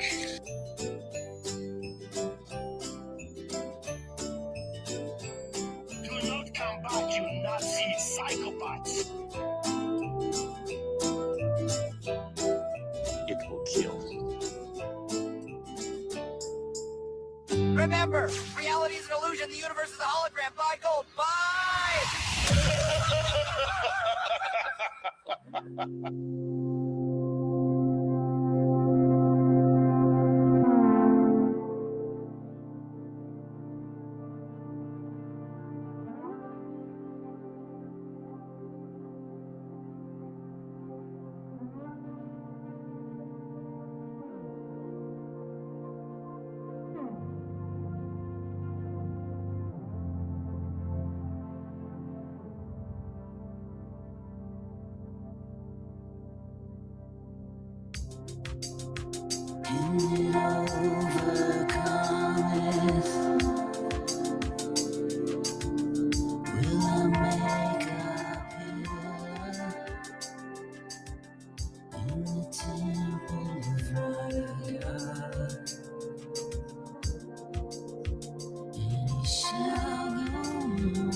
name of the city. Oh my God, which is New Jerusalem.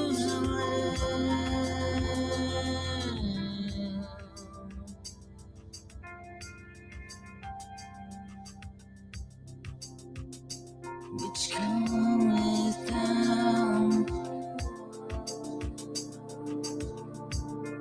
out of heaven from my God, and I will write upon him my new name.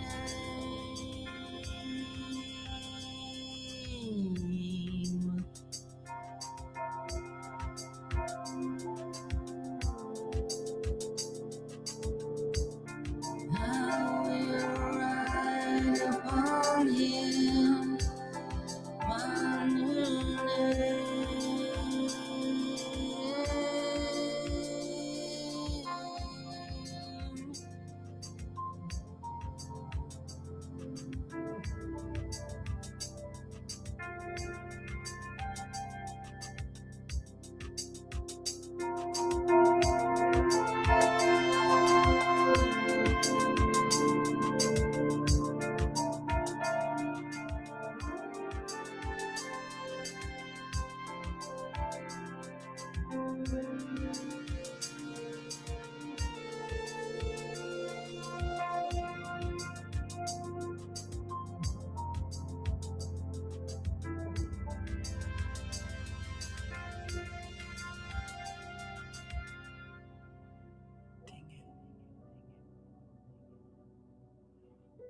I think I was psyoped.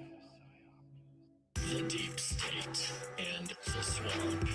The swamp, the deep state. The swamp, the deep state. The swamp. So they are going to meet the deep state. What? They like Taylor Swift. The deep state is saving us from Armageddon, they say. Deep state means any government worker. That's the deep state. When we hear deep state, instead of recoiling, we should rally. Deep state, the deep state.